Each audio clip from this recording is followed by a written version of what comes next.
ರೋಮಾಪುರದವರಿಗೆ ಬರೆದ ಪತ್ರಿಕೆ 11ನೇ ಅಧ್ಯಾಯ 3 ಹಾಗೂ 4ನೇ ವಾಕ್ಯವನ್ನು ಓದಿರಿ. ಅವನು ದೇವರ ಮುಂದೆ, ಕರ್ತನೇ, ಅವರು ನಿನ್ನ ಪ್ರವಾದಿಗಳನ್ನು ಸಂಹರಿಸಿದ್ದಾರೆ, ನಿನ್ನ ಯಜ್ಞವೇದಿಗಳನ್ನು ಒಡೆದು ಹಾಕಿದ್ದಾರೆ, ನಾನೊಬ್ಬನೇ ಉಳಿದಿದ್ದೇನೆ, ನನ್ನ ಪ್ರಾಣವನ್ನು ತೆಗೆಯಬೇಕೆಂದಿದ್ದಾರೆ ಎಂದು ಇಸ್ರಾಯೇಲರ ಮೇಲೆ ದೂರು ಹೇಳಿದ್ದಕ್ಕೆ ದೇವರ ಉತ್ತರವೇನೆಂದರೆ, ಬಾಳನ ವಿಗ್ರಹಕ್ಕೆ ಅಡ್ಡ ಬೀಳದೇ ಇರುವ 7,000 ಪುರುಷರನ್ನು ನನಗಾಗಿ ಉಳಿಸಿಕೊಂಡಿದ್ದೇನೆ ಎಂಬುದೇ. ಹಲ್ಲೆಲೂಯಾ. ಈ ವಾಕ್ಯದಿಂದಲೇ ನಾವು ಇಂದು ನೋಡಲಿದ್ದೇವೆ. ದೇವರು ಒಂದೊಂದು ಕಾಲಘಟ್ಟದಲ್ಲೂ ಕೂಡ ಆತನಿಗೆಂಬುದಾಗಿ ದೇವರು ಒಂದು ಗುಂಪನ್ನು ಪ್ರತ್ಯೇಕಿಸಿ ಇಟ್ಟಿರುತ್ತಾರೆ. ಈ ಸ್ಥಳದಲ್ಲೂ ಕೂಡ ಹಾಗೆ ಬರೆಯಲ್ಪಟ್ಟಿದೆ.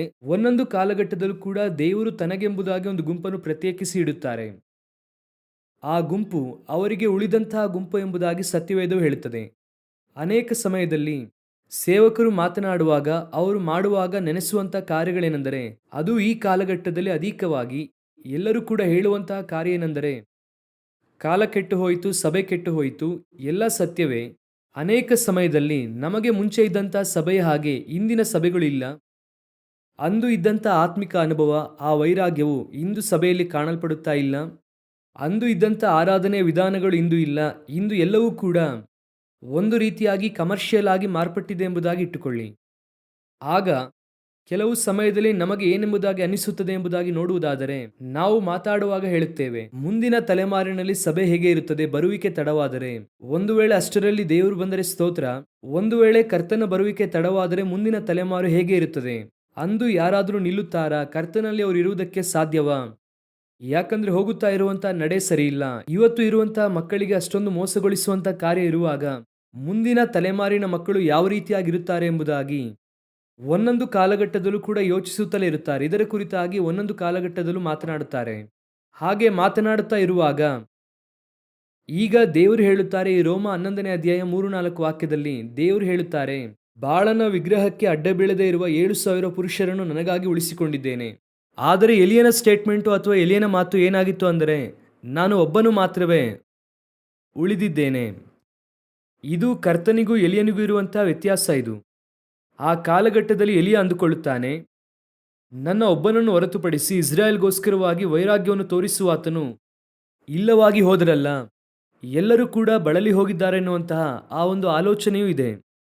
ಅದು ಹೇಗೆ ಇದೆ ಅಂದರೆ, ವಾಕ್ಯದಲ್ಲಿ ವೈರಾಗ್ಯವಾಗಿ ಇರುವವರಿಗೆ, ಸತ್ಯಕ್ಕನುಸಾರವಾಗಿ ಜೀವಿಸುವವರಿಗೆ ಏನು ಅನಿಸುತ್ತದೆ ಅಂದರೆ, ಅದು ಸ್ವಭಾವತಃ ಇರುವುದನ್ನು ಹೇಳುತ್ತೇನೆ, ಫ್ಯಾಕ್ಟ್ ಹೇಳುತ್ತೇನೆ. ಅಯ್ಯೋ, ನಮ್ಮ ಹಾಗೆ ಯಾರು ಕೂಡ ಇಲ್ವಲ್ಲ, ನಮ್ಮ ಸಭೆಯಾಗೆ ಇಲ್ವಲ್ಲ, ನಮ್ಮ ಸೇವಕರ ಹಾಗೆ ಇಲ್ಲ ಎಂಬುದಾಗಿ ಯೋಚನೆ ಮಾಡುತ್ತಾರೆ. ಹಾಗೆ ಯೋಚಿಸುವಾಗ ಅದು ಒಂದು ರೀತಿಯಾದಂತಹ ಅವರ ವೈರಾಗ್ಯ ಎಂಬುದಾಗಿ ಅಂದುಕೊಳ್ಳಬಹುದು. ಆದರೆ ದೇವರು ಹೇಳುತ್ತಾರೆ, ನೀನು ಮಾತ್ರ ಇಲ್ಲ, ನೀನೊಬ್ಬನು ಮಾತ್ರ ಇಲ್ಲ, ಬಾಳನ ವಿಗ್ರಹಕ್ಕೆ ನಮಸ್ಕರಿಸದೇ ಇರುವಂತಹ 7,000 ಪುರುಷರನ್ನು ಉಳಿಸಿದ್ದೇನೆ ಎಂದು ದೇವರು ಹೇಳುತ್ತಾರೆ. ಎಲಿಯನ ಕುರಿತಾಗಿ ನೀವು ಓದುವಾಗ 1 ಅರಸರುಗಳ ಪುಸ್ತಕದಲ್ಲಿ 17, 18, 19 ಈ 3 ಅಧ್ಯಾಯಗಳಲ್ಲಿ ಎಲಿಯನ ಕುರಿತಾಗಿ ಹೇಳಲ್ಪಟ್ಟಿದೆ. ಈ 3 ಅಧ್ಯಾಯಗಳಲ್ಲಿ ಎಲಿಯನ ಕುರಿತಾಗಿ ನೀವು ಓದುವಾಗ, ಅಂದು ಇದ್ದಂತಹ ಕಾಲಘಟ್ಟದಲ್ಲಿ ಅಂದು ದೇವಜನರಾಗಿ ಇದ್ದಂಥವರು, ದೇವರ ಮುಂಭಾಗದಲ್ಲಿ ಇದ್ದಂಥವರು ಎಂಥವರಾಗಿ ಇದ್ದರು? ಅವರು ಇದ್ದಂತಹ ಕಾಲಘಟ್ಟಕ್ಕೂ ನಾವು ಇರುವಂತಹ ಕಾಲಘಟ್ಟಕ್ಕೂ ಅನೇಕ ಹೋಲಿಕೆಗಳು ಇದೆ. ಈಗ ಮತ್ತಾಯ 24ನೇ ಅಧ್ಯಾಯ 36-37ರಲ್ಲಿ ನೋಹನ ಕಾಲವನ್ನು ನಮ್ಮ ಕಾಲವನ್ನು ಹೋಲಿಸಿ ಹೇಳುತ್ತಾರೆ. ಹೇಗೆ ಹೇಳುತ್ತಾರೆ ಅಂದರೆ, ನೋಹನ ಕಾಲದಲ್ಲಿ ಯಾವ ರೀತಿಯಾಗಿ ನಡೆಯಿತೋ ಅದೇ ರೀತಿಯಾಗಿ ಮನುಷ್ಯಕುಮಾರನ ಕಾಲದಲ್ಲೂ ನಡೆಯುತ್ತದೆ. ಹಾಗಾದರೆ 2 ಕಾಲಕ್ಕೂ ಕೂಡ ಒಂದು ಹೋಲಿಕೆ ಇದೆ. ಇನ್ನೊಂದು ಕಡೆ ಹೇಳುತ್ತಾರೆ, ನೀತಿವಂತನಾದ ಲೋಟನ ಕಾಲದಲ್ಲಿ ನಡೆದ ಹಾಗೆಯೇ ನಡೆಯುತ್ತದೆ. ಹಾಗಾದರೆ ಲೋಟನ ಕಾಲದ ಸೊದೋಮ್ ಗೊಮೋರವನ್ನು ನಮ್ಮ ಕಾಲಕ್ಕೆ ಕಂಪೇರ್ ಮಾಡಿ ಹೇಳುತ್ತಾರೆ. ಈ ರೀತಿಯಾಗಿ ದೇವರು ಈ ಒಂದು ಕಡೆಯಲ್ಲಿ ಹೇಳುವಾಗ, ದೇವರು 7,000 ಪುರುಷರನ್ನು ಉಳಿಸಿದ್ದರು ಅಲ್ವಾ, ಅದೇ ರೀತಿಯಾಗಿ ಎಂಬುದಾಗಿ ಪೌಲನು ಕೆಳಗೆ ಬರೆಯುವಾಗ ಹೇಳುತ್ತಾರೆ. ಇಸ್ರಾಯೇಲರ ಕುರಿತಾಗಿ, ಲೋಕದ ಕುರಿತಾಗಿ ಬರೆಯುವಾಗ ಹೇಳುತ್ತಾರೆ. ಹಾಗಾದರೆ ಆ ಕಾಲಘಟ್ಟದಲ್ಲಿದ್ದಂತಹ ಜನರಿಗೂ ನಮ್ಮ ಕಾಲಘಟ್ಟದಲ್ಲಿರುವಂಥ ಆತ್ಮಿಕ ಜನರು, ಅವರಿಗೂ ಅನೇಕ ಹೋಲಿಕೆ ಇದೆ. ಆ ರೀತಿಯಾದಂಥವರು ಈ ಕಾಲಘಟ್ಟದಲ್ಲೂ ಕೂಡ ಇದ್ದಾರೆ. ಆದರೆ ನಾವು ಯಾವ ಕ್ಯಾಟಗರಿಯಲ್ಲಿ ಇದ್ದೇವೆ ಎನ್ನುವಂಥದ್ದೇ ಬಹಳ ಮುಖ್ಯ. ನಮ್ಮನ್ನು ಒಂದು ಸ್ವಪರಿಶೋಧನೆ ಅಥವಾ ಸತ್ಯವೇದ ಹೇಳುವ ಪ್ರಕಾರವಾಗಿ ನಮ್ಮನ್ನೇ ನಾವು ವಿಚಾರಿಸಿಕೊಳ್ಳುತ್ತೇವೆ. ನಾವು ಎಲ್ಲಿದ್ದೇವೆ? ಒಂದು ಆತ್ಮಿಕವಾದ ಸ್ಟ್ಯಾಂಡರ್ಡಲ್ಲಿ ಇದ್ದೇವಾ? ದೇವರು ನಮ್ಮನ್ನು ಯಾವ ಸ್ಟ್ಯಾಂಡರ್ಡ್ನಲ್ಲಿ ಇಟ್ಟಿದ್ದಾರೆ? ಅದರ ಕುರಿತಾಗಿ ನಾವು ಪರೀಕ್ಷಿಸಿ ನೋಡೋಣ. ಮೊದಲನೆಯದಾಗಿ ಅಂದು ಇದ್ದಂತಹ ಕಾಲಘಟ್ಟದಲ್ಲಿ ಇದ್ದಂಥವ್ರು ಯಾರು ಅಂದರೆ, ನೀವು ಆ ವಾಕ್ಯವನ್ನು ಓದಿ ನೋಡಿರಿ. ಆ ಸ್ಥಳದಲ್ಲಿ ಇದೆ, ಬಾಳನ ವಿಗ್ರಹಕ್ಕೆ ನಮಸ್ಕರಿಸದೇ ಇರುವಂಥ 7,000 ಜನ ಇದ್ದಾರಲ್ವಾ. ಹಾಗಾದರೆ ಬಾಳನ ವಿಗ್ರಹಕ್ಕೆ ನಮಸ್ಕರಿಸಿದಂಥವರು ಓದಿರಿ. 1 ಅರಸರುಗಳ ಪುಸ್ತಕ 18ನೇ ಅಧ್ಯಾಯ 19ನೇ ವಾಕ್ಯ. 1 ಅರಸರುಗಳ ಪುಸ್ತಕ 18ನೇ ಅಧ್ಯಾಯ 19ನೇ ವಾಕ್ಯ. ನೀನು ಈಗ ಎಲ್ಲ ಇಸ್ರಾಯೇಲ್ಯರನ್ನು ಇಜಬೇಲಳಿಂದ ಪೋಷಣೆ ಹೊಂದುವ ಬಾಳನ 450 ಮಂದಿ ಪ್ರವಾದಿಗಳನ್ನು, ಅಶೇರ್ ದೇವತೆಯ 400 ಮಂದಿ ಪ್ರವಾದಿಗಳನ್ನು ಕರ್ಮೆಲ್ ಬೆಟ್ಟಕ್ಕೆ ಕರೆಸು ಎಂದು ಹೇಳಿದನು. ಈಗ ಆ ಕಾಲಘಟ್ಟದಲ್ಲಿದ್ದಂತಹ ಮೊದಲನೇ ಕ್ಯಾಟಗರಿ ಯಾರೆಂದರೆ, ವಾಕ್ಯ ಹೇಳುತ್ತದೆ, ನೀನು ಈಗ ಎಲ್ಲ ಇಸ್ರಾಯೇಲ್ಯರನ್ನು ಇಜಬೇಲಳಿಂದ ಪೋಷಣೆ ಹೊಂದುವ ಬಾಳನ 450 ಮಂದಿ ಪ್ರವಾದಿಗಳನ್ನು, ಅಶೇರ್ ದೇವತೆಯ 400 ಮಂದಿ ಪ್ರವಾದಿಗಳನ್ನು ಕರ್ಮೇಲ್ ಬೆಟ್ಟಕ್ಕೆ ಕರೆಸು ಎಂದು ಹೇಳಿದನು. ಹಾಗಾದರೆ ಅಂದು ಇದ್ದಂಥ ಒಂದು ಗ್ರೂಪು ಯಾರೆಂಬುದಾಗಿ ಕೇಳುವುದಾದರೆ, ಬಾಳನ ವಿಗ್ರಹದ ಮುಂದೆ ಔತಣಕ್ಕೆ ಕೂತು ತಿನ್ನುವಂತಹ ಪ್ರವಾದಿಗಳು. ಅವರು ಬಾಳನ ಪ್ರವಾದಿಗಳೇ ಆಗಿರಲಿ, ಆದರೆ ಇರುವಂಥದ್ದು ಇಸ್ರಾಯೇಲ್ನಲ್ಲಿ ಅವರಿದ್ದಾರೆ. ಇಸ್ರಾಯೇಲಿನಲ್ಲಿ ಬಾಳನ ಪ್ರವಾದಿಗಳು ಇವರು ಅಲ್ಲಿ ಕೂತು ಏನು ಮಾಡುತ್ತಾ ಇದ್ದಾರೆ ಎಂಬುದಾಗಿ ನೋಡುವುದಾದರೆ, ಬಾಳನಿಗೆ ಉಂಟು ಮಾಡಲ್ಪಟ್ಟಿರುವಂಥದ್ದನ್ನು ಇಜಬೇಲಳಿಂದ ಅವರು ಪೋಷಿಸಲ್ಪಡುತ್ತಾ ಇದ್ದಾರೆ ಎಂಬುದಾಗಿ ನಾವು ನೋಡುತ್ತೇವೆ. ಔತಣಕ್ಕೆ ಕೂತವರು ಎಂಬುದಾಗಿ ಇದೆ. ಸತ್ಯವೇದದಲ್ಲಿ 2 ವಿಧವಾದಂಥ ಔತಣದ ಕುರಿತಾಗಿ ವಾಕ್ಯ ಹೇಳುತ್ತದೆ. ಒಂದು, ನಾವು ದೇವರೊಂದಿಗೆ ತೆಗೆದುಕೊಳ್ಳುವಂಥ ಔತಣ, ಕರ್ತನ ಭೋಜನ. ಇನ್ನೊಂದು, ಸೈತಾನನ ಔತಣ ಎಂಬುದಾಗಿ ವಾಕ್ಯದಲ್ಲಿ ಬರೆಯಲ್ಪಟ್ಟಿದೆ, ಪಿಶಾಚಿಯ ಔತಣ. ಈ 2 ಔತಣದಲ್ಲಿ ನಾವು ಯಾವುದನ್ನು ತೆಗೆದುಕೊಳ್ಳುತ್ತೇವೆ ಎನ್ನುವಂಥದ್ದೇ ಮುಖ್ಯ.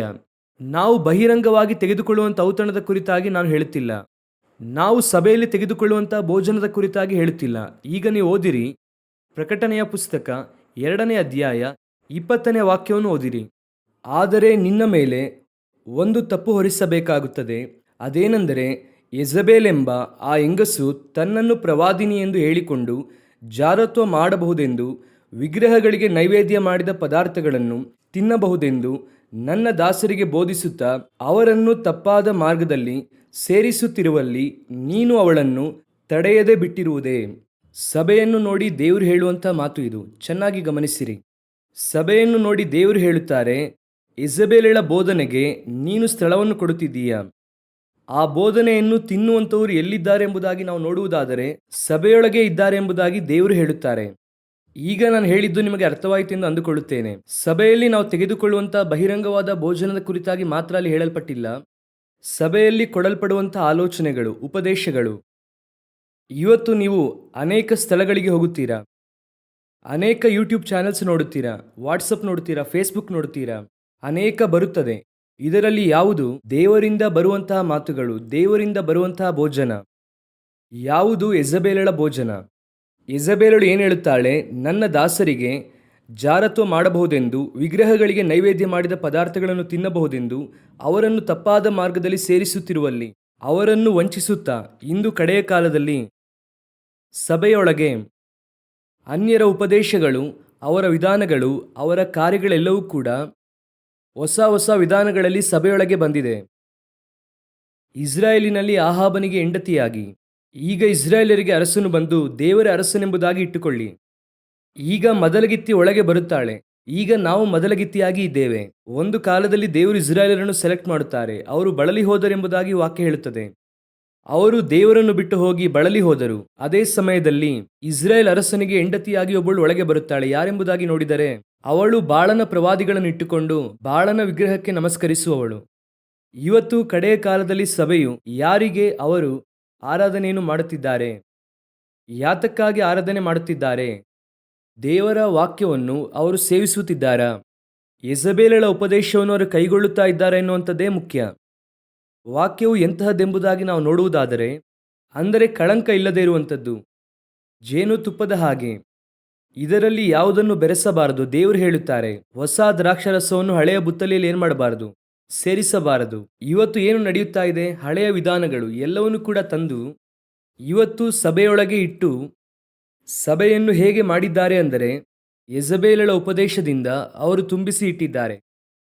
ಇವತ್ತು ಸಭೆಯೊಳಗೆ ಬರುವಂಥ ಉಪದೇಶಗಳು, ನಾನು ಹೇಳುತ್ತಾ ಇರುವಂಥದ್ದು ಇಲ್ಲಿ ಬರುವಂಥದ್ದಲ್ಲ. ಸಭೆ ಅಂದರೆ ನೀವು ಹಾಗೂ ನಾನೇ. ನೀವು ನೋಡುವಂತಹ ಕಾರ್ಯಗಳೆಲ್ಲ, ಕೇಳುವಂತಹ ಕಾರ್ಯಗಳೆಲ್ಲ ಯಾರ ಉಪದೇಶವಾಗಿದೆ? ಯೆಜಬೇಲಳ ಔತಣದಲ್ಲಿ ಕೂತು ತಿನ್ನುವಂಥವರು, ಲೌಕಿಕ ಉಪದೇಶವನ್ನು ಅಂಗೀಕರಿಸುವಂಥವರು. ಇನ್ನೂ ಕೂಡ ಸ್ಪಷ್ಟವಾಗಿ ಹೇಳಬೇಕು ಅಂದರೆ ಸೈತಾನನ ಔತಣದಲ್ಲಿ ಪಾಲುಗಾರರಾಗಿರುವಂಥವರು ಇಂದು ಸಭೆಯೊಳಗೆ ಬರುವುದಕ್ಕೆ ಆರಂಭಿಸಿದ್ದಾರೆ. ಈ ಔತಣದಲ್ಲಿರುವಂಥವರು ಎಷ್ಟು ಜನ? ಈ ಯೆಜಬೇಲಳು ರಾಣಿಯಾಗಿದ್ದಾಳೆ, ಈ ರಾಜಕುಮಾರ್ತೆಯು ಕರೆಯುತ್ತಾ ಇದ್ದಾಳೆಂಬುದಾಗಿ ಹೋಗಿ ತಿನ್ನುವಂಥವರು. ಎಲಿಯನಿಗೂ ಇವರಿಗೂ ಏನು ವ್ಯತ್ಯಾಸ? ಎಲಿಯನು ಇವರು ಕರೆಯುತ್ತಾ ಇದ್ದಾರೆಂಬುದಾಗಿ ಹೋಗಿ ತಿನ್ನುವುದಿಲ್ಲ. ಎಲಿಯನ ಬಳಿ ಯಾವಾಗಲೂ ಕೂಡ ಬಹಳ ಇಷ್ಟವಾದಂಥ ಒಂದು ವಿಷಯ, 1 ಅರಸರುಗಳು 18ನೇ ಅಧ್ಯಾಯ 11ನೇ ವಾಕ್ಯ. ಹೀಗಿದ್ದರೂ ನೀನು ನನಗೆ ಎಲಿಯನು ಬಂದಿದ್ದಾನೆಂದು ನಿನ್ನ ಒಡೆಯನಿಗೆ ತಿಳಿಸು ಎಂಬುದಾಗಿ ಆಜ್ಞಾಪಿಸುವುದೇನು? ಎಲಿಯನು ಬಂದಿದ್ದಾನೆಂಬುದಾಗಿ ಅರಸನಿಗೆ ಹೋಗಿ ಹೇಳು, ನಾನು ಬಂದಿದ್ದೇನೆ ಎಂಬುದಾಗಿ. ಎಲಿಯ ಬಂದಿದ್ದೇನೆ ಎಂಬುದಾಗಿ ಹೋಗಿ ಹೇಳು. ದೇವರು ಹೇಳುತ್ತಾರೆ ಎಲಿಯನಿಗೆ, ನೀನು ಹೋಗಿ ಆಹಾಬನನ್ನು ಕಾಣು ಎಂದು ಹೇಳುತ್ತಾರೆ. ಅಲ್ಲಿ ನಾವಾಗಿದ್ದರೆ ಏನು ಮಾಡುತ್ತಾ ಇದ್ದೀವೋ, ದೇವರು ಆಹಾಬನ ಹತ್ರ ಹೋಗಲು ಹೇಳಿದ್ದಾರೆ. ಕೋಟು ಸೂಟೆಲ್ಲ ಹಾಕಿಕೊಂಡು ಅವರು ಬರುವಷ್ಟರಲ್ಲಿ ಮಂತ್ರಿ 7 ಗಂಟೆಗೆ ಬರುವುದಕ್ಕೆ ಹೇಳಿದ್ರೆ 6 ಗಂಟೆಗೆ ಹೋಗುತ್ತೇವೆ. ಕೇಳಿದ್ರೆ ಅದಕ್ಕೆ ಹೆಸರು ಶಿಸ್ತು. ಮುಂಚೆಯೇ ಹೋಗಿ ಕೈ ಕಟ್ಟಿಕೊಂಡು ನಿಂತು, ಅಯ್ಯ ನಮಗೆ ಈ ರೀತಿಯಾದಂಥ ಒಂದು ಅಪ್ಲಿಕೇಶನ್ ಇದೆ, ಅಯ್ಯ ನಮಗೆ ಈ ರೀತಿಯಾದಂಥ ಒಂದು ಕಾರ್ಯ ಮಾಡಬೇಕು, ನಮಗೆ ಈ ರೀತಿಯಾದ ಪರ್ಮಿಷನ್ ಬೇಕು, ಈ ರೀತಿ ಚರ್ಚನ್ನು ನಡೆಸಬೇಕು, ಈ ರೀತಿ ಸೇವೆಗೆ ತಡೆಯಾಗಿ ಇದೆ.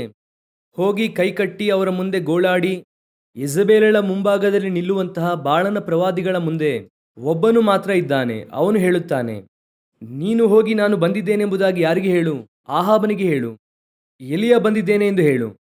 ನನ್ನನ್ನು ನೋಡುವುದಕ್ಕೆ ಆಹಾಬನಿಗೆ ಬರುವುದಕ್ಕೆ ಹೇಳು. ಇದುವೇ ಯಾರ ಔತಣಕ್ಕೆ ಯಾರು ಹೋಗುತ್ತಾರೆ ಎಂಬುದಾಗಿ ಅರ್ಥ. ಯೆಜಬೇಲಳ ಔತಣಕ್ಕೆ ಹೋಗಿ ನಿಂತು ಯಾವುದೋ ಒಂದು ಆಬ್ಲಿಗೇಷನ್, ಯಾವುದೋ ಒಂದು ಸಿಗುತ್ತದೆ. ಇವತ್ತು ಕಡೆಯ ಕಾಲದಲ್ಲಿ ಯೆಜಬೇಲಳ ಔತಣದಲ್ಲಿ ತಿನ್ನುವಂಥವರು ಅನೇಕರು. ಯೆಜಬೇಲಳ ಆಸೆಗೆ, ಅವಳು ಕೊಡುವಂಥ ಆ ಒಂದು ಭೋಜನಕ್ಕೆ, ಆ ಔತಣದಲ್ಲಿ ಏನು ಮಾಡಿಸಿರುತ್ತಾಳೆ? ರಾಜ ಔತಣ. ಇವತ್ತು ಆ ರೀತಿಯೇ ಲೌಕಿಕವಾದಂಥ ಆಶೀರ್ವಾದಗಳು, ಲೌಕಿಕವಾದಂತಹ ಘನತೆ, ಲೋಕದಲ್ಲಿ ಸಿಗುವಂತಹ ಪದವಿಗಳು, ಲೋಕದಲ್ಲಿ ಸಿಗುವಂತಹ ಸ್ಥಳ, ಇವುಗಳಿಗೋಸ್ಕರವಾಗಿ ಹೋಗಿ ಯೆಜಬೇಲಳ ಔತಣದಲ್ಲಿ ತಿನ್ನುವಂಥವರು ಎಷ್ಟೋ ಜನ. ದೇವರು ಹೇಳುತ್ತಾರೆ, ಅಂಥವರಿಗೆ ನೀನು ಸ್ಥಳವನ್ನು ಕೊಡುತ್ತೀಯ. ಇವತ್ತು ಸಭೆ ಹೇಗೆ ಹೋಗಿದೆ? ಯೆಜಬೇಲಳ ಉಪದೇಶಕ್ಕೆ ಹೋಗಿದೆ. ಈಗಲೂ ಹೇಳುತ್ತೇನೆ, ಲೋಕದ ಉಪದೇಶವೂ ಬೇರೆ, ಸಭೆಯ ಉಪದೇಶವೂ ಬೇರೆ. ಸಭೆಗೂ ಲೋಕಕ್ಕೂ ಯಾವುದೇ ರೀತಿಯಾದಂತಹ ಸಂಬಂಧವಿಲ್ಲ. ಯಾವುದು ಲೋಕ? ಲೋಕ ಯಾವುದೆಂಬುದಾಗಿ ವಾಕ್ಯ ಸ್ಪಷ್ಟವಾಗಿ ಹೇಳುತ್ತದೆ. ಶರೀರದ ಆಶೆ, ಕಣ್ಣಿನ ಆಶೆ, ಜೀವನದ ಗರ್ವ, ಇದೆಲ್ಲವೂ ಕೂಡ ಲೋಕದಲ್ಲಿ ಉಂಟಾದಂಥದ್ದು. ಯಾವುದನ್ನಾದರೂ ನೋಡಿದ ಕೂಡಲೇ ಅದರ ಮೇಲೆ ಆಸೆ, ಯಾವುದನ್ನಾದರೂ ನೋಡಿದ ಕೂಡಲೇ ಇಚ್ಛೆ. ಅದು ನಮಗೂ ಇರಬೇಕು, ಅದು ಇಲ್ಲೂ ಬರಬೇಕು, ಸಭೆಯೊಳಗೆ ಬರಬೇಕು. ಇದುವೇ ಲೋಕ. ಲೋಕದಲ್ಲಿ ಏನು ಮಾಡುತ್ತಾರೋ ಅದನ್ನು ನೋಡಿದ ಕೂಡಲೇ ನಮಗೂ ಆಸೆ. ಆ ಲೋಕದವರನ್ನು ನೋಡಿ ಡ್ರೆಸ್ಸಿಂಗ್, ಒಳ್ಳೆಯ ಡ್ರೆಸ್ಸಿಂಗ್ ಮಾಡಿ, ದೇವರು ನಿಮಗೆ ಬೇಡ ಎಂದು ಹೇಳುತ್ತಿಲ್ಲ. ಆದರೆ ನಿಮ್ಮ ಡ್ರೆಸ್ಸಿಂಗು ಯಾರ ಮಾಡಲಾಗಿ ಇದೆ? ಅದೇ ಪ್ರಶ್ನೆ. ನಮ್ಮನ್ನು ಯಾವತ್ತೂ ಕೂಡ ದೇವರು ನಾವು ಬಡವರಾಗಿರಬೇಕು, ದರಿದ್ರದಲ್ಲಿ ಕಷ್ಟಪಡುವವರಾಗಿರಬೇಕೆಂಬುದಾಗಿ ದೇವರು ಒಂದು ಕಡೆಯೂ ಕೂಡ ಹೇಳಿಲ್ಲ. ದೇವರು ದೀನರಾಗಿರುವುದಕ್ಕೆ ಹೇಳುತ್ತಾರೆ. ಆತ್ಮದಲ್ಲಿ ಬಡವರಾಗಿರುವವರು ಧನ್ಯರು. ಇಂದು ಏನಿದೆ? ಯೆಜಬೇಲಳ ಕಾರ್ಯಗಳು ಸಭೆಯೊಳಗೆ ಬಂದಿದೆ, ಆ ಉಪದೇಶಗಳು ಸಭೆಯೊಳಗೆ ಬಂದಿದೆ. ಅದನ್ನು ಸರಿ ಎಂಬುದಾಗಿ ಅಂಗೀಕರಿಸುವಂತಹ ಪ್ರವಾದಿಗಳು ಇದ್ದಾರೆ, ಅದನ್ನು ಬೋಧಿಸುವಂತಹ ಪ್ರವಾದಿಗಳಿದ್ದಾರೆ. ದೇವರು ಹೇಳುತ್ತಾರೆ, ಸಭೆಯೊಳಗೆ ಅಂಥವರಿಗೆ ನೀನು ಸ್ಥಳವನ್ನು ಕೊಟ್ಟಿದ್ದೀಯಾ? ಆ ಕೂಟಕ್ಕೆ ಕರೆಯುತ್ತಾರೆ, ಈ ಕೂಟಕ್ಕೆ ಕರೆಯುತ್ತಾರೆ. ಇಂದು ಅನೇಕ ಬಾಳನ ಪ್ರವಾದಿಗಳು ಆಚೆ ತಿರುಗಾಡುತ್ತಾ ಇದ್ದಾರೆ.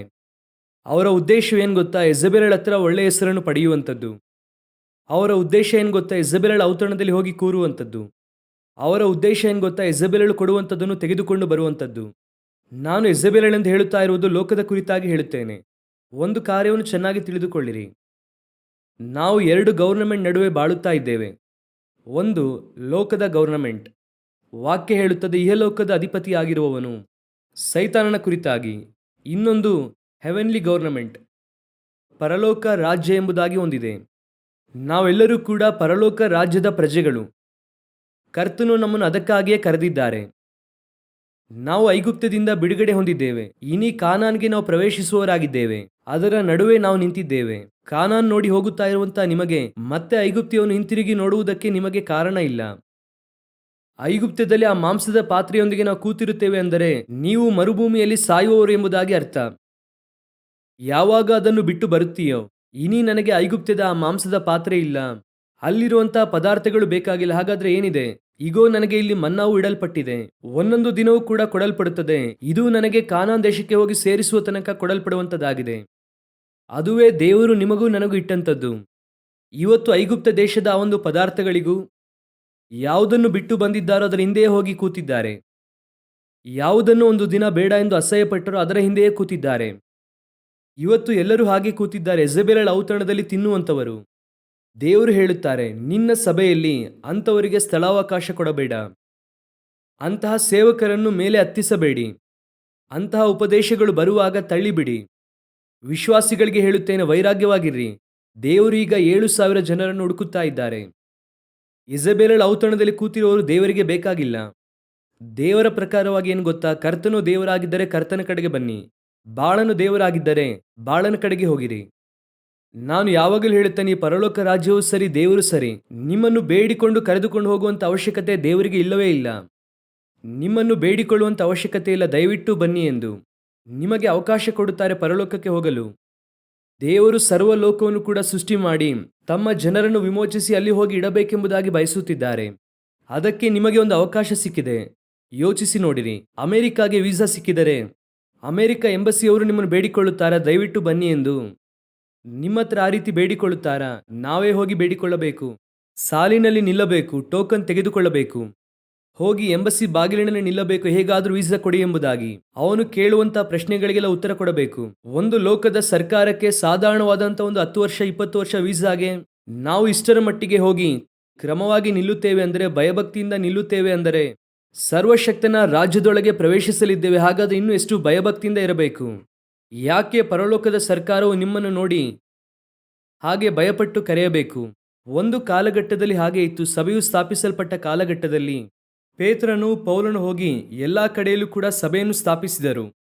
ಆ ಸಭೆಯ ಬಹಳ ಮುಖ್ಯವಾದಂಥ ಅಥಾರಿಟಿ ಇವತ್ತು ರೂಪಿಸಲ್ಪಟ್ಟಿದೆ. ನಾವೇ ಸಭೆಗೆ ಬರುವಾಗ ಆಸೆಯಿಂದ ಬರಬೇಕು, ನಾವು ನಿರೀಕ್ಷೆಯಿಂದ ಬರಬೇಕು. ನಾವು ಹೇಗೆ ಬರಬೇಕು ಗೊತ್ತಾ? ಸಭೆಗೆ ಬರುವಾಗ, ನನಗೆ ಪರಲೋಕಕ್ಕೆ ಹೋಗಲು ವೀಸಾ ಸಿಕ್ಕಿದೆ, ನನಗೆ ಪರಲೋಕಕ್ಕೆ ಹೋಗಲು ಹೇಳಿಕೊಡುವುದಕ್ಕೆ ಒಂದು ಸ್ಥಳ ಸಿಕ್ಕಿದೆ, ನಾನು ಅಲ್ಲಿ ಹೋಗುತ್ತೇನೆ ಎನ್ನುವಂಥ ಆ ಧೈರ್ಯದಿಂದ ಬರಬೇಕು. ಗಲಾತ್ಯದವರಿಗೆ ಬರೆಯುವಾಗ ಹೇಳುತ್ತಾರೆ, ನಾನು ಇನ್ನು ಮನುಷ್ಯನನ್ನು ಮೆಚ್ಚಿಸುವವನಾಗಿದ್ದರೆ ನಾನು ಕ್ರಿಸ್ತನ ದಾಸನಲ್ಲ. ಸಭೆಯು ನಿಮ್ಮನ್ನು ಮೆಚ್ಚಿಸುವಂತಹ ಸ್ಥಳವಲ್ಲ, ಸಭೆಯು ನಿಮ್ಮನ್ನು ರೂಪಿಸುವಂತಹ ಸ್ಥಳ, ಸಭೆ ನಿಮ್ಮನ್ನು ಪರಲೋಕಕ್ಕೆ ಕೊಂಡೊಯ್ಯುವಂತಹ ಸ್ಥಳ. ಹಾಗಾದ್ರೆ ನಾವು ಹೇಗೆ ಸಭೆಗೆ ಬರಬೇಕು? ಮಗನನ್ನು ಸ್ಕೂಲ್ಗೆ ಕಳಿಸುವಾಗ ಕಲಿತುಕೊಂಡು ಬರುವುದಕ್ಕೆ ಕಳಿಸುತ್ತೀರಾ? ಹೋಗಿ ಓದ್ಬಿಟ್ ಬಾ, ನಿನ್ನ ಜೀವಿತ ಚೆನ್ನಾಗಿರುತ್ತದೆ. ಅದೇ ಉದ್ದೇಶದಿಂದ ಸಭೆಗೆ ಬರಬೇಕು. ನಾನು ಸಭೆಗೆ ಹೋಗುತ್ತೇನೆ, ನನ್ನ ಆತ್ಮ ಚೆನ್ನಾಗಿರುತ್ತದೆ. ಇವತ್ತು ಬಾಳನನ್ನು ಎದುರು ನೋಡುತ್ತಾ, ಬಾಳನ ಉಪದೇಶನ ಎದುರು ನೋಡುತ್ತಾ ಕೇಳುವುದಕ್ಕೆ ಚೆನ್ನಾಗಿರುತ್ತದೆ. ಕೇಳುವುದಕ್ಕೆ ಹೇಗಿರುತ್ತದೆ ಗೊತ್ತಾ? ಈಗ ಯೋಚಿಸಿ ನೋಡಿ, ಎಲಿಯನ ಆಹಾರಕ್ಕೂ ಯೆಜೆಬೇಲಳ ಆಹಾರಕ್ಕೂ ಎಷ್ಟು ವ್ಯತ್ಯಾಸ ಇದೆ. ಎಲಿಯನ ಆಹಾರ ಏನು? ಚಾರಪ್ತ ವಿಧವೆಯ ಮನೆಗೆ ಹೋಗಿ, ಆಹಾರ ಏನಪ್ಪ? ಹಿಟ್ಟು ಇದೆ, ಎಣ್ಣೆ ಇದೆ, ಹಾಗೆ ಇರುವುದನ್ನು ತಟ್ಟಿ ಅಲ್ಲಿ ಹಿಟ್ಟಾದರೂ ಸಿಕ್ಕಿದೆ, ಅದನ್ನು ಇಟ್ಟೆ ಮುಗಿಸೋಣ, ಕರೆಕ್ಟ್. ಎಲಿಯ ನಿನಗೇನು ಆಹಾರ? ಬೆಳಗಿನಿಂದ ಸಾಯಂಕಾಲದ ತನಕ ಒಂದು ಮಾಂಸದ ತುಂಡು, ಒಂದು ರೊಟ್ಟಿಯನ್ನು ಕಾಗೆ ತಂದು ಕೊಡುತ್ತದೆ. ಸರಿ, ಬೇರೆ ಏನು ಇಲ್ಲ, ಡೈಲಿ ಇದೇನೆ ಬೆಳಗ್ಗೆ ಸಾಯಂಕಾಲ. ಯೆಜೆಬೇಲಳ ಔತಣದಲ್ಲಿ ಏನಿದೆ? 6 ವಿಧವಾದಂತಹ ಪಲ್ಯಗಳಿದೆ, 7 ವಿಧವಾದಂತಹ ನಾನ್ ವೆಜಿಟೇರಿಯನ್ ಇದೆ. ಓಪನಿಂಗಲ್ಲಿ ಸ್ವೀಟಲ್ಲಿ ಆರಂಭಿಸಿ ಪಾಯಸದೊಂದಿಗೆ ಮುಗಿಸುತ್ತಾರೆ. ರಾಜಭೋಜನ ಅದು. ಲೋಕದ ಘನತೆಯು ಹಾಗೆ ಇರುತ್ತದೆ, ಲೋಕದ ಆಶೀರ್ವಾದವು ಹಾಗೆ ಇರುತ್ತದೆ, ಲೋಕದಲ್ಲಿ ಹೇಳಲ್ಪಡುವಂತಹ ಉಪದೇಶ ಕಿವಿಗೆ ಹಾಗೆ ಇರುತ್ತದೆ. ಈ ರೀತಿ ಮಾತನಾಡುವಾಗ ಕಿವಿಗೆ ಚೆನ್ನಾಗಿದೆ. ನಿಮ್ಮ ಆರ್ಥಿಕತೆಯನ್ನು ದೇವರು ಆಶೀರ್ವದಿಸುತ್ತಾರೆ. ಈಗ ಏನು ಆರ್ಥಿಕತೆಯಲ್ಲಿ ದೇವರು ನಮ್ಮನ್ನು ಆಶೀರ್ವದಿಸದೆ ಇಟ್ಟಿದ್ದಾರೆ? ಲೋಕದಲ್ಲಿರುವಂಥ ಎಷ್ಟೋ ಜನರಿಗಿಂತಲೂ ದೇವರು ನಮ್ಮನ್ನು ಆಶೀರ್ವಾದವಾಗಿಯೇ ಇಟ್ಟಿದ್ದಾರೆ. ನಿಮಗೂ ನನಗೂ ಆಸೆ ತೋರಿಸುವುದಕ್ಕಾಗಿ ಯೆಜೆಬೇಲಳ ಉಪದೇಶವು ಅನೇಕ ಇದೆ. ಇವತ್ತು ಕೂತುಕೊಂಡು ಲೋಕವನ್ನು ಹಾಗೆ ಒಳಗೆ ಹಾಕುತ್ತಿದ್ದಾರೆ ಸ್ವಲ್ಪ ಸ್ವಲ್ಪವಾಗಿ. ಯಾವಾಗ ಯೇಸುವಿನ ರಕ್ತದಿಂದ ತೊಳೆಯಲ್ಪಟ್ಟು ಸಭೆಗೆ ಬರುವುದಕ್ಕೆ ಆರಂಭಿಸಿದನೋ, ದೇವರು ಅವತ್ತಿನಿಂದಲೇ ಆಶೀರ್ವದಿಸುವುದಕ್ಕೆ ಆರಂಭಿಸಿದ್ದಾರೆ. ದೇವರಿಗೆ ಗೊತ್ತು ಯಾವಾಗ ಎಂತಹ ಆಶೀರ್ವಾದವನ್ನು ಕೊಡಬೇಕು ಎಂಬುದಾಗಿ. ನಮಗೆ ಏನು ಅವಶ್ಯ ಎಂಬುದಾಗಿ ನಮ್ಮ ಪರಮ ತಂದೆ ಮುಂಚಿತವಾಗಿ ಅರಿತಿದ್ದಾರೆ. ಇವತ್ತು ಯೆಜೆಬೇಲಳ ಉಪದೇಶವು ಒಳಗೆ ಬಂದು ನೂತನವಾದ ಕಾರ್ಯಗಳನ್ನು ಹೇಳಿಕೊಟ್ಟು ವಂಚಿಸುತ್ತಾ ಇದ್ದಾರೆ. ಇವತ್ತು ವಂಚಿಸುವವರು ಬಂದಿದ್ದಾರೆ. ವಿಶ್ವಾಸಿಗಳಿಗೆ ಹೇಳುತ್ತೇನೆ, ಸತ್ಯವು ಯಾವಾಗಲೂ ಕೂಡ ಸ್ವಲ್ಪ ಕಹಿಯಾಗೇ ಇರುತ್ತದೆ. ಸತ್ಯ ಹೇಗಿರುತ್ತದೆ?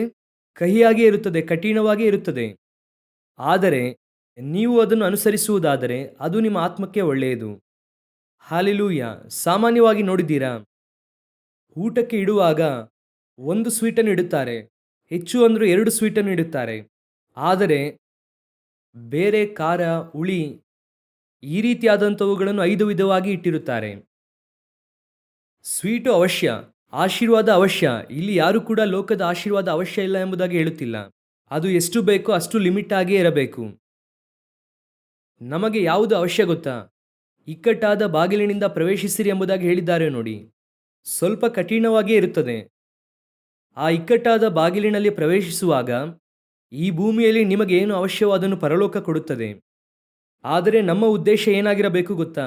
ನಾನು ಹೇಗಾದರೂ ಕಾನಾನ್ಗೆ ಹೋಗಿ ಸೇರುತ್ತೇನೆ, ಅದೇ ಇರಬೇಕು. ದೇವರು ನಮಗೆ ಒಳ್ಳೆಯ ವರದಾನಗಳನ್ನು ಆಜ್ಞಾಪಿಸಿದ್ದಾರೆ. ನಮ್ಮ ನಂಬಿಗಸ್ತಿಕೆಗೆ ತಕ್ಕ ಹಾಗೆ ಇನ್ನೂ ಕೂಡ ಆಜ್ಞಾಪಿಸುತ್ತಾರೆ. ದೇವರು ಘನಪಡಿಸುವಂತಹ ದೇವರು ಇಲ್ಲ ಎಂದು ಹೇಳುತ್ತಿಲ್ಲ. ಅವರು ಎಲ್ಲಾ ಘನತೆಯನ್ನು ತೆಗೆದುಕೊಂಡು ತಲೆಯ ಮೇಲೆ ಇಡುವುದಿಲ್ಲ. ಅವರಿಗೆ ಗೊತ್ತು ಯಾವಾಗ ಏನು ಕೊಡಬೇಕು ಎಂದು. ಅದನ್ನು ನಮಗೆ ಸ್ಪಷ್ಟವಾಗಿ ಕೊಡುವಂತಹ ದೇವರಾಗಿ ಇದ್ದಾರೆ. ಹಲ್ಲೆಲೂಯಾ. ಯೆಜಬೇಲಳು ತಿನ್ನುವುದಕ್ಕಾಗಿ ಕರೆಯುತ್ತಾಳೆ, ಹೋಗಬೇಡಿ. ಕೆಲವು ಸಮಯದಲ್ಲಿ ನಿಮ್ಮನ್ನು ಕರೆಯುತ್ತಾರೆ, ಬನ್ನಿ ನಾವು ಹೋಗಿ ಈ ಏರಿಯಾದಲ್ಲಿ ನಮ್ಮ ಬಲ ಏನೆಂಬುದಾಗಿ ತೋರಿಸೋಣ. ನಮ್ಮ ಬಲವು ಒಂದು ಗುಂಪಲ್ಲ, ನಮ್ಮ ಬಲವು ನಮ್ಮ ದೇವರು. ಇಸ್ರಾಯೇಲರಿಗೆ ಬಲವು ಯಾರು? ದೇವರು. ಇಲ್ಲಿ ನಾವೆಲ್ಲರೂ ಕೂಡ ಸೇರಿ ಎಷ್ಟು ಕ್ರೈಸ್ತರಿದ್ದಾರೆ ಎನ್ನುವಂಥದ್ದು ಮುಖ್ಯವೇ ಅಲ್ಲ. ಯಾಕೆ ಗೊತ್ತಾ? ನಾವು ಇಬ್ಬರು ಇದ್ದರೆ ಸಾಕಂತೆ. ಅದುವೇ ದೊಡ್ಡ ಬದಲಾವಣೆಯನ್ನು ತರುತ್ತದೆ ಎಂದು ವಾಕ್ಯ ಹೇಳುತ್ತದೆ. ಒಬ್ಬರು 1000 ಜನರನ್ನು, ಇಬ್ಬರು 10,000 ಜನರನ್ನು.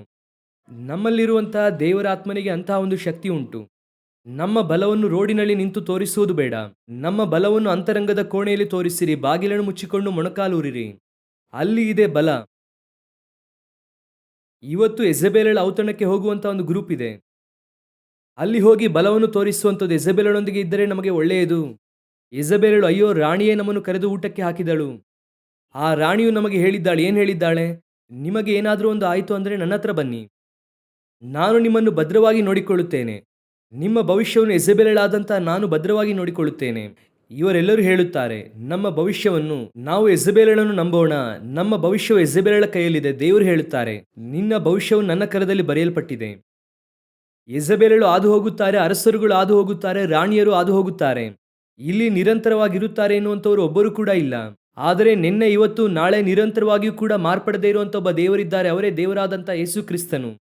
ಬಹಳ ಕೇರ್ಫುಲ್ ಆಗಿರಿ. ಕರೆಯುತ್ತಾರೆ ಎಂಬುದಾಗಿ ಹೋಗಬೇಡಿ.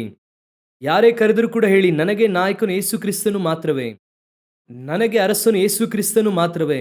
ನಾನು ಅವರ ಔತಣದಲ್ಲಿ ಮಾತ್ರವೇ ತಿನ್ನುತ್ತೇನೆ, ಬೇರೆ ಔತಣದಲ್ಲಿ ತಿನ್ನುವುದಿಲ್ಲ. ಹಲ್ಲೆಲೂಯಾ. ಇದು ಯೆಜಬೇಲಳ ಔತಣದಲ್ಲಿ ತಿನ್ನುವಂತಹ ಒಂದು ಗುಂಪು. ಇದನ್ನು ದಾಟಿ ಇನ್ನೊಂದು ಗುಂಪು ಕೂಡ ಇದೆ.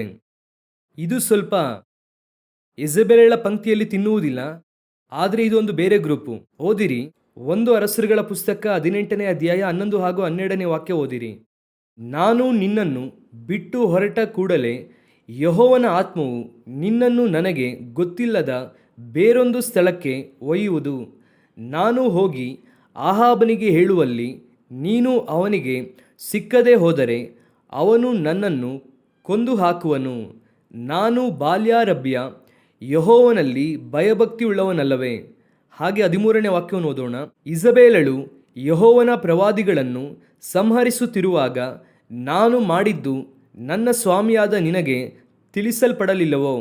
ಅವರಲ್ಲಿ 100 ಮಂದಿಯನ್ನು ತೆಗೆದುಕೊಂಡು 50 ಮಂದಿಯನ್ನಾಗಿ ಗವಿಗಳಲ್ಲಿ ಅಡಗಿಸಿಟ್ಟು ಅನ್ನಪಾನಗಳನ್ನು ಕೊಟ್ಟು ಸಾಕಿದೆನಲ್ಲವೇ? ಇದು 2ನೆಯ ಗ್ರೂಪು.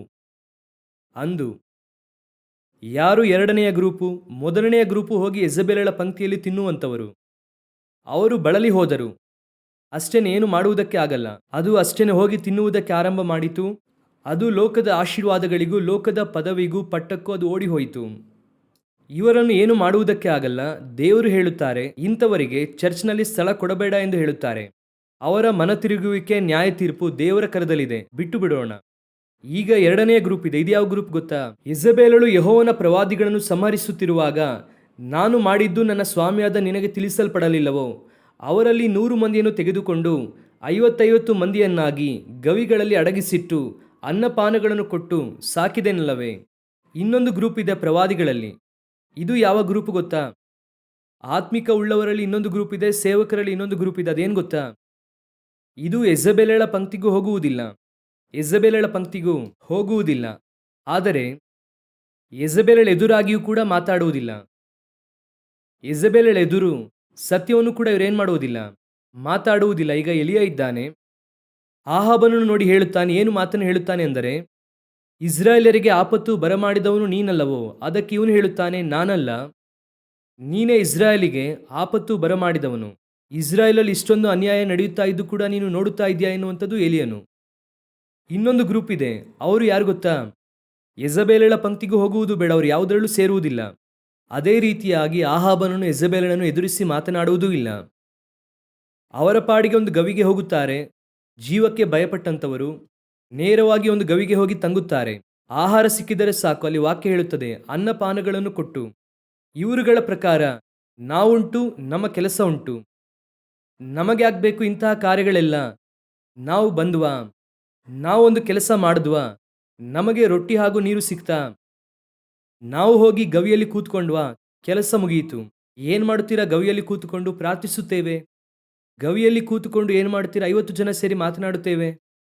ಗವಿಯಲ್ಲಿ ಕೂತುಕೊಂಡು ಏನು ಮಾಡ್ತೀರಾ? ಚೆನ್ನಾಗಿ ಮಲಗುತ್ತೇವೆ. ಏನಪ್ಪ ಹೇಳುತ್ತೀರಾ? ದೇವರು ನಮ್ಮನ್ನು ಕೃಪೆಯಿಂದ ಸಂರಕ್ಷಿಸುತ್ತಾ ಇದ್ದಾರೆ, ರೊಟ್ಟಿ ನೀರನ್ನು ಕೊಟ್ಟಿದ್ದಾರೆ, ಸೇಫ್ಟಿಯಾಗಿ ಇಟ್ಟಿದ್ದಾರೆ.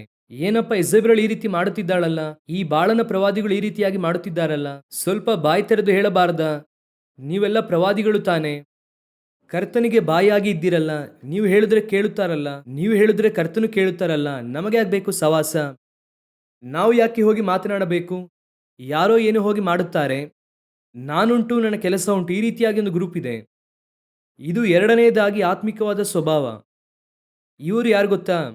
ಯಾರ ಸಹವಾಸಕ್ಕೂ ಹೋಗುವುದು ಬೇಡ ಎಂದು ಹೇಳುವವರು. ಯಾರ ಸಹವಾಸ? ಒಬ್ಬ ಸತ್ಯವನ್ನು ಬಿಟ್ಟು ಅಗಲುವಾಗ, ಸಭೆ ಸತ್ಯವನ್ನು ಬಿಟ್ಟು ಅಗಲುವಾಗ, ಅಥವಾ ವಿಶ್ವಾಸಿಗಳು ಸತ್ಯವನ್ನು ಬಿಟ್ಟು ಅಗಲುವಾಗ, ಅದನ್ನು ಕಂಡುಕೊಳ್ಳದೆ, ಅದನ್ನು ಸಹಿಸಿಕೊಂಡು, ಅದರಲ್ಲಿ ಭಾಗಿಯಾಗಿ ಇವರು ಅದರೊಳಗೆ ಹೋಗುವುದಿಲ್ಲ. ನಾನು ಹೋಗುವುದಿಲ್ಲ. ಕೇಳಿ ನೋಡಿ, ಏನು ನಿಮ್ಮ ವಿಶ್ವಾಸಿಗಳು ಈ ರೀತಿಯಾಗಿ ಮಾಡುತ್ತಾ ಇದ್ದಾರಲ್ಲ, ನಾವು ಹೇಳಿದ್ರೂ ಕೂಡ ಅವರು ಕೇಳುತ್ತಾ ಇಲ್ಲ, ಆಮೇಲೆ ನಾವು ಹೋಗುವುದಿಲ್ಲ, ಅವರು ಏನಾದರೂ ಆಗಲಿ ನಮಗೇನು. ಇದು ಇನ್ನೊಂದು ಗ್ರೂಪು, ಗವಿಯಲ್ಲಿ ಹೋಗಿ ಬಚ್ಚಿಟ್ಟುಕೊಳ್ಳುವಂತಹ ಗ್ರೂಪು. ಇವರ ಪ್ರಕಾರವಾಗಿ ಅವರ ಪ್ರಾಣ ಉಳಿಸಿಕೊಳ್ಳಬೇಕು, ಇವರ ಪ್ರಕಾರವಾಗಿ ಅವರಿಗೆ ರೊಟ್ಟಿ ನೀರು ಸಿಗಬೇಕು. ಈ ರೀತಿಯಾಗಿ ಒಂದು ಗ್ರೂಪ್ ಇದೆ.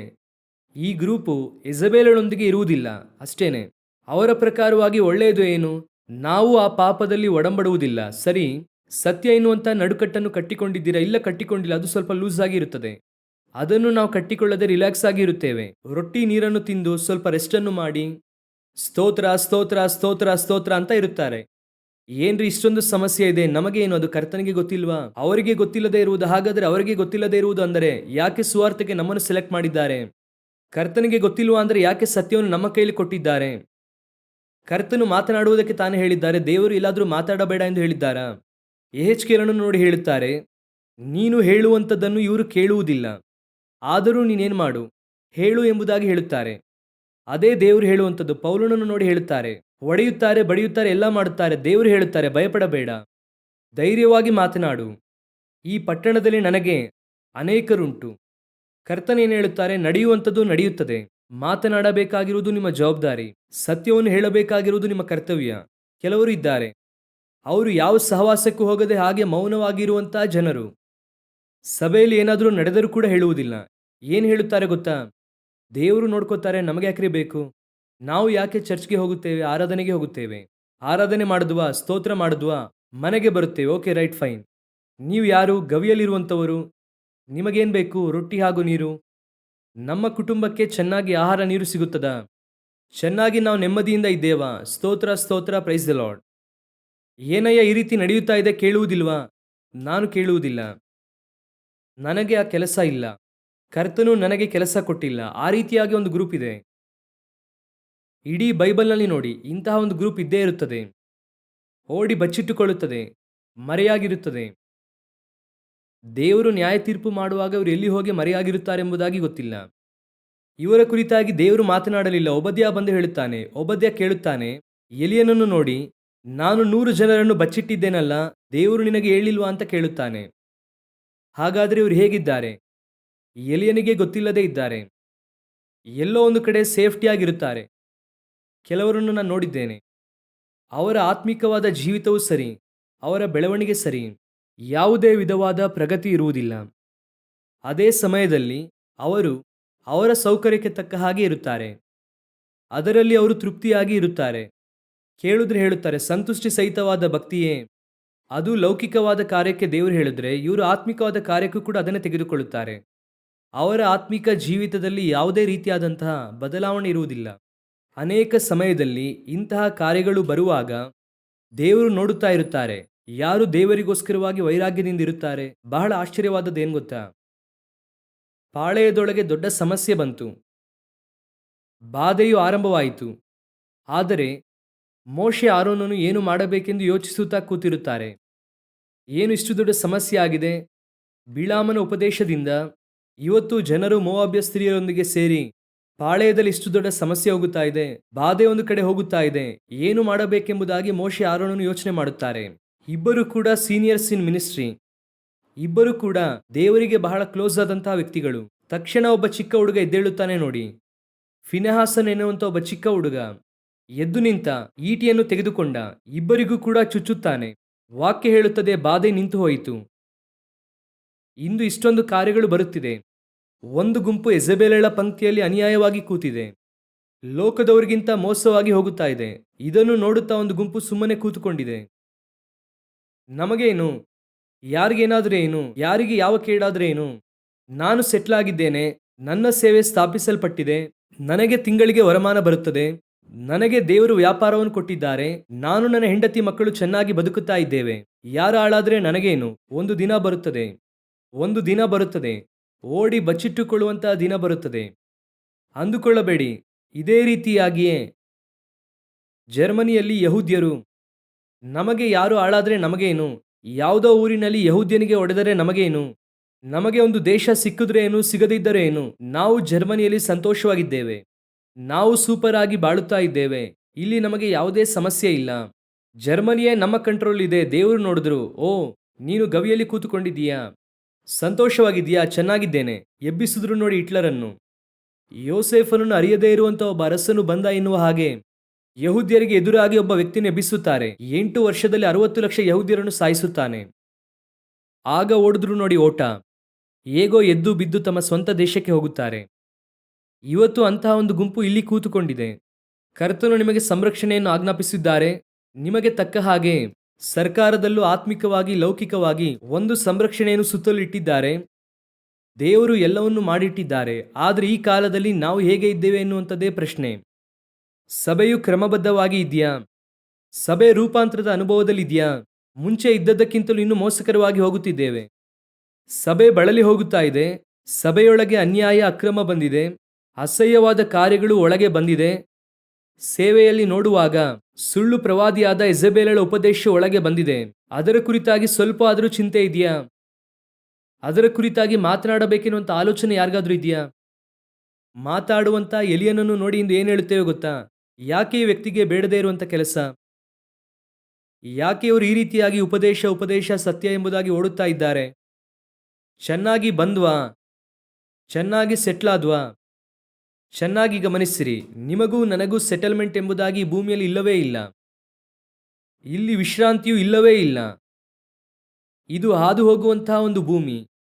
70 ಬಲ ಹೆಚ್ಚಿದರೆ ಎಲ್ಲ ಗೊತ್ತು, ಎಲ್ಲ ಕಣ್ಮುಂದೆ ನಾವು ನೋಡುತ್ತೇವೆ. ಎಷ್ಟೋ ಹಣ ಇಟ್ಟಿದ್ದವರು ಎಲ್ಲವನ್ನೂ ಕೂಡ ಬಿಟ್ಟು ಹೋಗಿದ್ದಾರೆ. ಕೋಟಿಗಟ್ಟಲೆ ಇಟ್ಟಂಥವರು ಒಂದು ಪೈಸಾ ತೆಗೆದುಕೊಂಡು ಹೋಗದೆ ಸತ್ತು ಹೋಗಿದ್ದಾರೆ. ಹೇಗಾದರೂ ನಾವು ಸೇಫ್ ಆಗಿರಬೇಕು, ಸುರಕ್ಷಿತವಾಗಿರಬೇಕು. ನಾವು ಯಾಕೆ ಅದನ್ನು ಮಾತನಾಡಬೇಕು? ಗಮನಿಸಿರಿ, ದೇವರು ನಿಮಗೂ ನನಗೂ ಕೆಲವು ಕಾರ್ಯಗಳನ್ನು ಕೊಟ್ಟಿದ್ದಾರೆ. ಸಭೆಯೊಳಗೆ ಇಂತಹ ಕಾರ್ಯವು ಬರುವಾಗ ಲೋಕವನ್ನು ಬಿಡಿ, ಅಲ್ಲಿ ಕೇಳುವಂಥ ಅವಶ್ಯಕತೆ ನಮಗೆ ಇಲ್ಲ. ಅದು ಲೋಕ. ಸಭೆಯೊಳಗೆ ಬರುವಾಗ, ಸಭೆಗೆ ಬರೆಯುವಾಗ ಪೌಲನು ಬರೆಯುತ್ತಾರೆ, ಅನ್ಯರಲ್ಲೂ ಕಾಣಲ್ಪಡದೇ ಇರುವಂಥ ಅಸಹ್ಯವಾದ ಕಾರ್ಯಗಳು ನಿಮ್ಮಲ್ಲಿ ಕಾಣಲ್ಪಡುತ್ತಿದೆಯಲ್ಲ. ನಾನು ಬರುವಾಗಲೂ ಕೂಡ ಇಂತಹ ಕಾರ್ಯಗಳಿದ್ದರೆ ನಾನು ಪ್ರೀತಿಯಿಂದ ಬರಬೇಕಾ, ಬೆತ್ತವನ್ನು ಹಿಡಿದುಕೊಂಡು ಬರಬೇಕಾ, ನೀವೇ ತೀರ್ಮಾನಿಸಿರಿ. ಯಾಕಂದ್ರೆ ಅವನು ಹೇಳುತ್ತಾನೆ, ಸಭೆಯ ಕುರಿತಾದಂಥ ವೈರಾಗ್ಯವು ನನ್ನಲ್ಲಿದೆ. ಆ ವೈರಾಗ್ಯ ಬೇಕು. ಸಭೆ ಎಂದರೆ ಹೀಗೆ ಇರಬೇಕು. ಎಷ್ಟೋ ಸುಂದರವಾಗಿ ದೇವರು ನಮಗೆ ಉಂಟು ಮಾಡಿಕೊಟ್ಟು ಹೋಗಿದ್ದಾರೆ. ಎಷ್ಟೋ ವಾಕ್ಯದಲ್ಲಿ ಬೆಳೆಯುವುದಕ್ಕೆ ದೇವರು ನಮಗೆ ಅನುಕೂಲ ಮಾಡಿದ್ದಾರೆ. ನಾವು ಇಂದು ಎಲ್ಲವನ್ನೂ ಕೂಡ ಬಿಟ್ಟು ಹೋಗಿ ಚೆನ್ನಾಗಿ ಗವಿಯಲ್ಲಿ ಜಾಲಿಯಾಗಿ ಕೂತಿದ್ದೇವೆ. ಅಪೋಸ್ತಲರು ಅಂದು ರೋಡೇ ಇಲ್ಲದೆ ಇರುವವರಿಗೆ ರೋಡನ್ನು ಹಾಕಿದರು. ನಂತರ ಬಂದಂತಹ ಭಕ್ತರೆಲ್ಲ ಆ ರೋಡನ್ನು ಸ್ವಲ್ಪ ಸ್ಟ್ರಾಂಗ್ ಮಾಡಿ ಇಟ್ಟರು. ನಮಗೂ ಮುಂಚೆ ಇದ್ದಂಥ ಭಕ್ತರು, ಕಳೆದ ತಲೆಮಾರಿನಲ್ಲಿದ್ದಂಥವರು ಆ ರೋಡನ್ನು ಚೆನ್ನಾಗಿ 4 ವೇಸ್ ಮಾಡಿ ಟಾರನ್ನು ಹಾಕಿ ನೀಟಾಗಿ ಕೊಟ್ಟಿದ್ದಾರೆ. ಈಗ ನಾವು ಯಾವುದೇ ಚಿಂತೆ ಇಲ್ಲದೆ ಗಾಡಿಯನ್ನು ಓಡಿಸುತ್ತಾ ಇದ್ದೇವೆ. ಗಾಡಿ ಓಡಿಸುತ್ತಾ ಹೇಳುತ್ತೇವೆ, ಕಷ್ಟವೇ ಇಲ್ಲ, ಚಿಂತೆನೇ ಇಲ್ಲ, ಯಾಕೆ ಕಷ್ಟಪಡಬೇಕು? ಈ ರೋಡನ್ನು ಹಾಕಿದವನೆಂಬುದಾಗಿ ಒಬ್ಬ ಇದ್ದಾನೆ, ಅವನನ್ನು ಕೇಳಬೇಕು ಕಷ್ಟಪಟ್ನಾ ಇಲ್ಲವಾ ಎಂದು. ಈ ರೋಡನ್ನು ರೆಡಿ ಮಾಡಿದಂಥವರು ಒಬ್ಬರಿದ್ದಾರೆ. ಇವತ್ತು ಕಾರಲ್ಲಿ ಹೋಗುತ್ತಾ ಇರುವಂಥ ನಮಗೆ ಯಾವುದು ಕೂಡ ಗೊತ್ತಾಗುವುದಿಲ್ಲ, ಆದರೆ ಆ ರೋಡ್ ಹಾಕಿದವನಿಗೆ ಆ ಕಷ್ಟ ಏನೆಂದು ಗೊತ್ತು. ಅಸ್ಥಿವಾರವನ್ನೊಬ್ಬ ಹಾಕಿದ, ಅವನು ಹೇಳುತ್ತಾನೆ, ನಿಮ್ಮನ್ನು ಹೆರುವಾಗ ನಾನು ಗರ್ಭವೇದನೆ ಪಡುತ್ತೇನೆ. ಇವತ್ತು ಸಭೆಯಲ್ಲಿ ಯಾವ ವೇದನೆಯೂ ಇಲ್ಲ, ಅವನೇ ಹೇಳುತ್ತಾನೆ ಯಾವ ವೇದನೆಯೂ ಇಲ್ಲ ಎಂದು. ದೇವರು ನಮ್ಮನ್ನು ಐಶ್ವರ್ಯವಂತರನ್ನಾಗಿ ಮಾಡುವುದಕ್ಕೆ ಆತನು ಬಡವನಾದನು. ಎಂತಹ ಉಪದೇಶವನ್ನು ಎಲ್ಲಿ ಹೋಗಿ ನಿಲ್ಲಿಸಿದ್ದಾರೆ ನೋಡಿ. ನಮ್ಮನ್ನು ಐಶ್ವರ್ಯವಂತರನ್ನಾಗಿಸುವುದಕ್ಕೆ ಆತನು ಬಡವನಾದನು ಅಂದರೆ, ಹಾಗಾದರೆ ಮೊದಲ ಐಶ್ವರ್ಯವಂತನು ಕೋಟ್ಯಾಧೀಶ್ವರ ಯಾರಾಗಬೇಕಾಗಿತ್ತು ಗೊತ್ತಾ? ಪೌಲನಾಗಬೇಕಾಗಿತ್ತು. ಯಾಕೆ? ಅವರೇ ಮುಂದಿನ ಜನರೇಷನ್. ಈ ರೀತಿಯಾದಂಥವ್ರು ಏನು ಮಾಡುತ್ತಾರೆ ಗೊತ್ತಾ? ಎರಡನೆಯದಾಗಿ ಇನ್ನೊಂದು ಕೆಲಸ ಮಾಡುತ್ತಾರೆ. ಈ ಗವಿಯಲ್ಲಿ ಕೂತಿರುವಂಥವರು ಅವರು ಏನು ಮಾಡುತ್ತಾರೆ ಗೊತ್ತಾ? ಓದಿರಿ, ಅದೇ ವಾಕ್ಯದಲ್ಲಿ ಹೇಳುತ್ತೇನೆ. 1 ಅರಸರುಗಳ ಪುಸ್ತಕ 19ನೇ ಅಧ್ಯಾಯ 9ನೇ ವಾಕ್ಯ ಓದಿರಿ. ಅಲ್ಲಿನ ಒಂದು ಗವಿಯಲ್ಲಿ ಇಳುಕೊಂಡನು. ಆಗ ಅವನಿಗೆ ಯೆಹೋವನಿಂದ, ಎಲಿಯನೇ, ನೀನು ಇಲ್ಲೇನು ಮಾಡುತ್ತಿ ಎಂಬ ವಾಣಿಯು ಕೇಳಿಸಿತು. ಎಲಿಯನು ಎಲ್ಲಿ ಹೋಗಿ ತಂಗಿದ್ದಾನೆ? ಯಾಕೆ ಗವಿಯೊಳಗೆ ಹೋದ ಗೊತ್ತಾ? ಇಂತಹ ವ್ಯಕ್ತಿಗಳು ಎಲಿಯನಂತಹ ವ್ಯಕ್ತಿಯನ್ನೇ ಕೆಡಿಸುತ್ತಾರೆ. ಇಂತಹ ವ್ಯಕ್ತಿಗಳೇನು ಮಾಡುತ್ತಾರೆ? ಎಲಿಯನನ್ನೇ ಅವರು ಕೆಡಿಸುತ್ತಾರೆ. ವೈರಾಗ್ಯವಾಗಿ ಓಡುತ್ತಾ ಇರುತ್ತಾನೆ ಎಲಿಯನು. ಅವನಿಗೆ ಅನಿಸುತ್ತದೆ, ನಾವು ಮಾತ್ರ ಯಾಕೆ ಈ ರೀತಿ ಓಡುತ್ತಾ ಇದ್ದೇವೆ? ನಾನು ಮಾತ್ರ ಯಾಕೆ ಪ್ರಾಣ ಒತ್ತೆ ಈ ರೀತಿ ಓಡಬೇಕು? ಅದೇ ಹೇಳುತ್ತಾನೆ, ನಿನ್ನ ಗೌರವವನ್ನು ಕಾಪಾಡುವುದರಲ್ಲಿ ನಾನು ಮಾತ್ರ ಆಸಕ್ತನಾಗಿದ್ದೆನು. ಅಲ್ಲಿ ವಾಕ್ಯದಲ್ಲಿ ಹೇಳುತ್ತಾನೆ ನೋಡಿ, 1 ಅರಸರುಗಳ ಪುಸ್ತಕ 19ನೇ ಅಧ್ಯಾಯ 14ನೇ ವಾಕ್ಯ. ಅದಕ್ಕೆ ಅವನು, ಸೇನಾಧೀಶ್ವರನಾದ ಯೆಹೋವನೇ, ಇಸ್ರಾಯೇಲರು ನಿನ್ನ ನಿಬಂಧನೆಯನ್ನು ಮೀರಿದ್ದಾರೆ. ಈಗ ಎಲಿಯನಿಗೆ ಯಾವ ವಿಷಯದಲ್ಲಿ ಕೋಪ ಬರುತ್ತದೆ ಅಂದರೆ, ನಿನ್ನ ನಿಬಂಧನೆಯನ್ನು ಮೀರಿದ್ದಾರೆ, ಯಜ್ಞವೇದಿಗಳನ್ನು ಕೆಡವಿ ಹಾಕಿದ್ದಾರೆ. ಅವನು ಹೇಳುತ್ತಾನೆ, ಪ್ರವಾದಿಗಳನ್ನು ಕತ್ತಿಯಿಂದ ಸಂಹರಿಸಿದ್ದಾರೆ. ಇದೆಲ್ಲವನ್ನು ನೋಡುವಾಗ ಅವನಿಗೇನು ಬರುತ್ತದೆ? ವೈರಾಗ್ಯವೂ ಬರುತ್ತದೆ. ಇಸ್ರಾಯೇಲಲ್ಲಿ ಏನಿದು ನಡೆಯುತ್ತಿರುವುದು? ಧರ್ಮಶಾಸ್ತ್ರವನ್ನು ಕೈಗೊಳ್ಳಬೇಕಾಗಿರುವರು ಎಲ್ಲಿ ಹೋಗಿದ್ದೀರಾ? ಈ ರೀತಿ ನಾಶ ಮಾಡಿ ತಿರುಗಾಡುತ್ತಿದ್ದೀರಲ್ಲ ಎಂಬುದಾಗಿ ಆ ರೀತಿಯಾದಂತಹ ವೈರಾಗ್ಯವು ಎಲಿಯನಿಗೆ ಬರುತ್ತದೆ. ಈ ಎಲಿಯನು ವೈರಾಗ್ಯದಿಂದ ಮಾತನಾಡಿ ಈ ಗವಿಯಲ್ಲಿರುವಂಥವ್ರು ಏನು ಹೇಳುತ್ತಾರೆ ಗೊತ್ತಾ? ಏನೋ ಇವನು ಮಾತ್ರ ಸತ್ಯವನ್ನು ಕಾಪಾಡುವ ಹಾಗೆ, ಇವನು ಮಾತ್ರ ದೇವರಿಗೆ ವೈರಾಗ್ಯ ತೋರಿಸುವ ಹಾಗೆ ಜ್ಞಾನದಿಂದ ನಡೆದುಕೊಳ್ಳಬೇಕು. ಯೆಜಬೇಲಳು ಬರುವಾಗ ಮೌನದಿಂದ ಇರಬೇಕು. ಯೆಜಬೇಲಳ ಆಳ್ವಿಕೆ ಒಂದು ದಿನ ಹೋಗುತ್ತದೆ. ಯೆಜಬೇಲಳ ಆಳ್ವಿಕೆ ಹೋಗಿ ನಾವು ಎದುರು ನೋಡುತ್ತಿರುವಂಥ ಒಂದು ಆಳ್ವಿಕೆ ಬರುತ್ತದೆ. ಆಗ ನಾವು ಚೆನ್ನಾಗಿ ಮಾತನಾಡಬಹುದು. ಆಗ ನಾವು ಗವಿಯಿಂದ ಆಚೆ ಬರಬಹುದು. ಅಲ್ಲಿಯ ತನಕ ನಾವು ಹೇಗಿರಬೇಕು? ಬಾಯನ್ನು ಮುಚ್ಚಿಕೊಂಡು ಗವಿಯೊಳಗೆ ಮೌನವಾಗಿ ಇರಬೇಕು. ಆಲೋಚನೆ ಕೊಡುವಂತಹ ಗುಂಪು. ಇದು ಒಂದು ದಿನ ಹೇಗೆ ಆಗುತ್ತದೆ ಗೊತ್ತಾ? ಈ ವೈರಾಗ್ಯವಾಗಿ ಓಡುತ್ತಾ ಇರುವಂಥ ಎಲಿಯನಿಗೆ ಅನಿಸುತ್ತದೆ, ಏನು ಈ ರೀತಿಯಾಗಿ ವೈರಾಗ್ಯವಾಗಿ ಮಾತನಾಡಿ ಊರೂರು ಸುತ್ತುತ್ತಾ ಇದ್ದೇವೆ? ಅರಣ್ಯಕ್ಕೆ ಬೇರ್ಷೆಬಗೆ ಹೋಗುತ್ತೇವೆ, ಐಗುಪ್ತದ ಹೋರೇಬ್ಗೆ ಹೋಗುತ್ತೇವೆ, ಹಿಂದಟ್ಟುತ್ತಲೇ ಇದ್ದಾರೆ. ಯಾಕೆ ಈ ರೀತಿ? ಸುಮ್ಮನೆ ನಾವೇನು ಮಾಡೋಣ? ಒಂದು ಗವಿಯೊಳಗೆ ಹೋಗಿ ರೆಸ್ಟ್ ಮಾಡೋಣ. ಯಾಕೆ ನಮಗೆ ಮಾತ್ರ ಈ ರೀತಿಯಾದ ಆತ್ಮಿಕ ಜೀವಿತ? ಯಾಕೆ ನಾವು ಮಾತ್ರ ವೈರಾಗ್ಯ? ಯಾಕೆ ನಾವು ಮಾತ್ರ ವಾಕ್ಯವನ್ನು ಪಾಲಿಸಬೇಕೆನ್ನುವಂತ ಆಲೋಚನೆ? ಯಾಕೆ ನಾವು ಮಾತ್ರ ಈ ರೀತಿ ಕಿರುಚಬೇಕು? ಈ ರೀತಿ ಕಿರುಚುವುದರಿಂದ ಏನು ಪ್ರಯೋಜನ? ಅವನು ಗವಿಯೊಳಗೆ ಚೆನ್ನಾಗಿ ಸೆಟ್ಲ್ ಆಗಿದ್ದಾನೆ, ಅವನಿಗೆ ಅನ್ನಪಾನ ಚೆನ್ನಾಗಿ ಸಿಗುತ್ತಾ ಇದೆ. ಈಗ ಎಲಿಯ ಏನು ಹೇಳುತ್ತಾನೆ? ನಾನು ಒಬ್ಬನು ಮಾತ್ರ ಬಹಳ ಆಸಕ್ತಿಯಿಂದ ಇದ್ದೇನೆ. ಈಗ ಅವನು ಗವಿಗೆ ಹೋದ, ಈಗ ಏನಾಯಿತು? ಆ ಒಬ್ಬ ವ್ಯಕ್ತಿ ಕೂಡ ಇಲ್ಲ.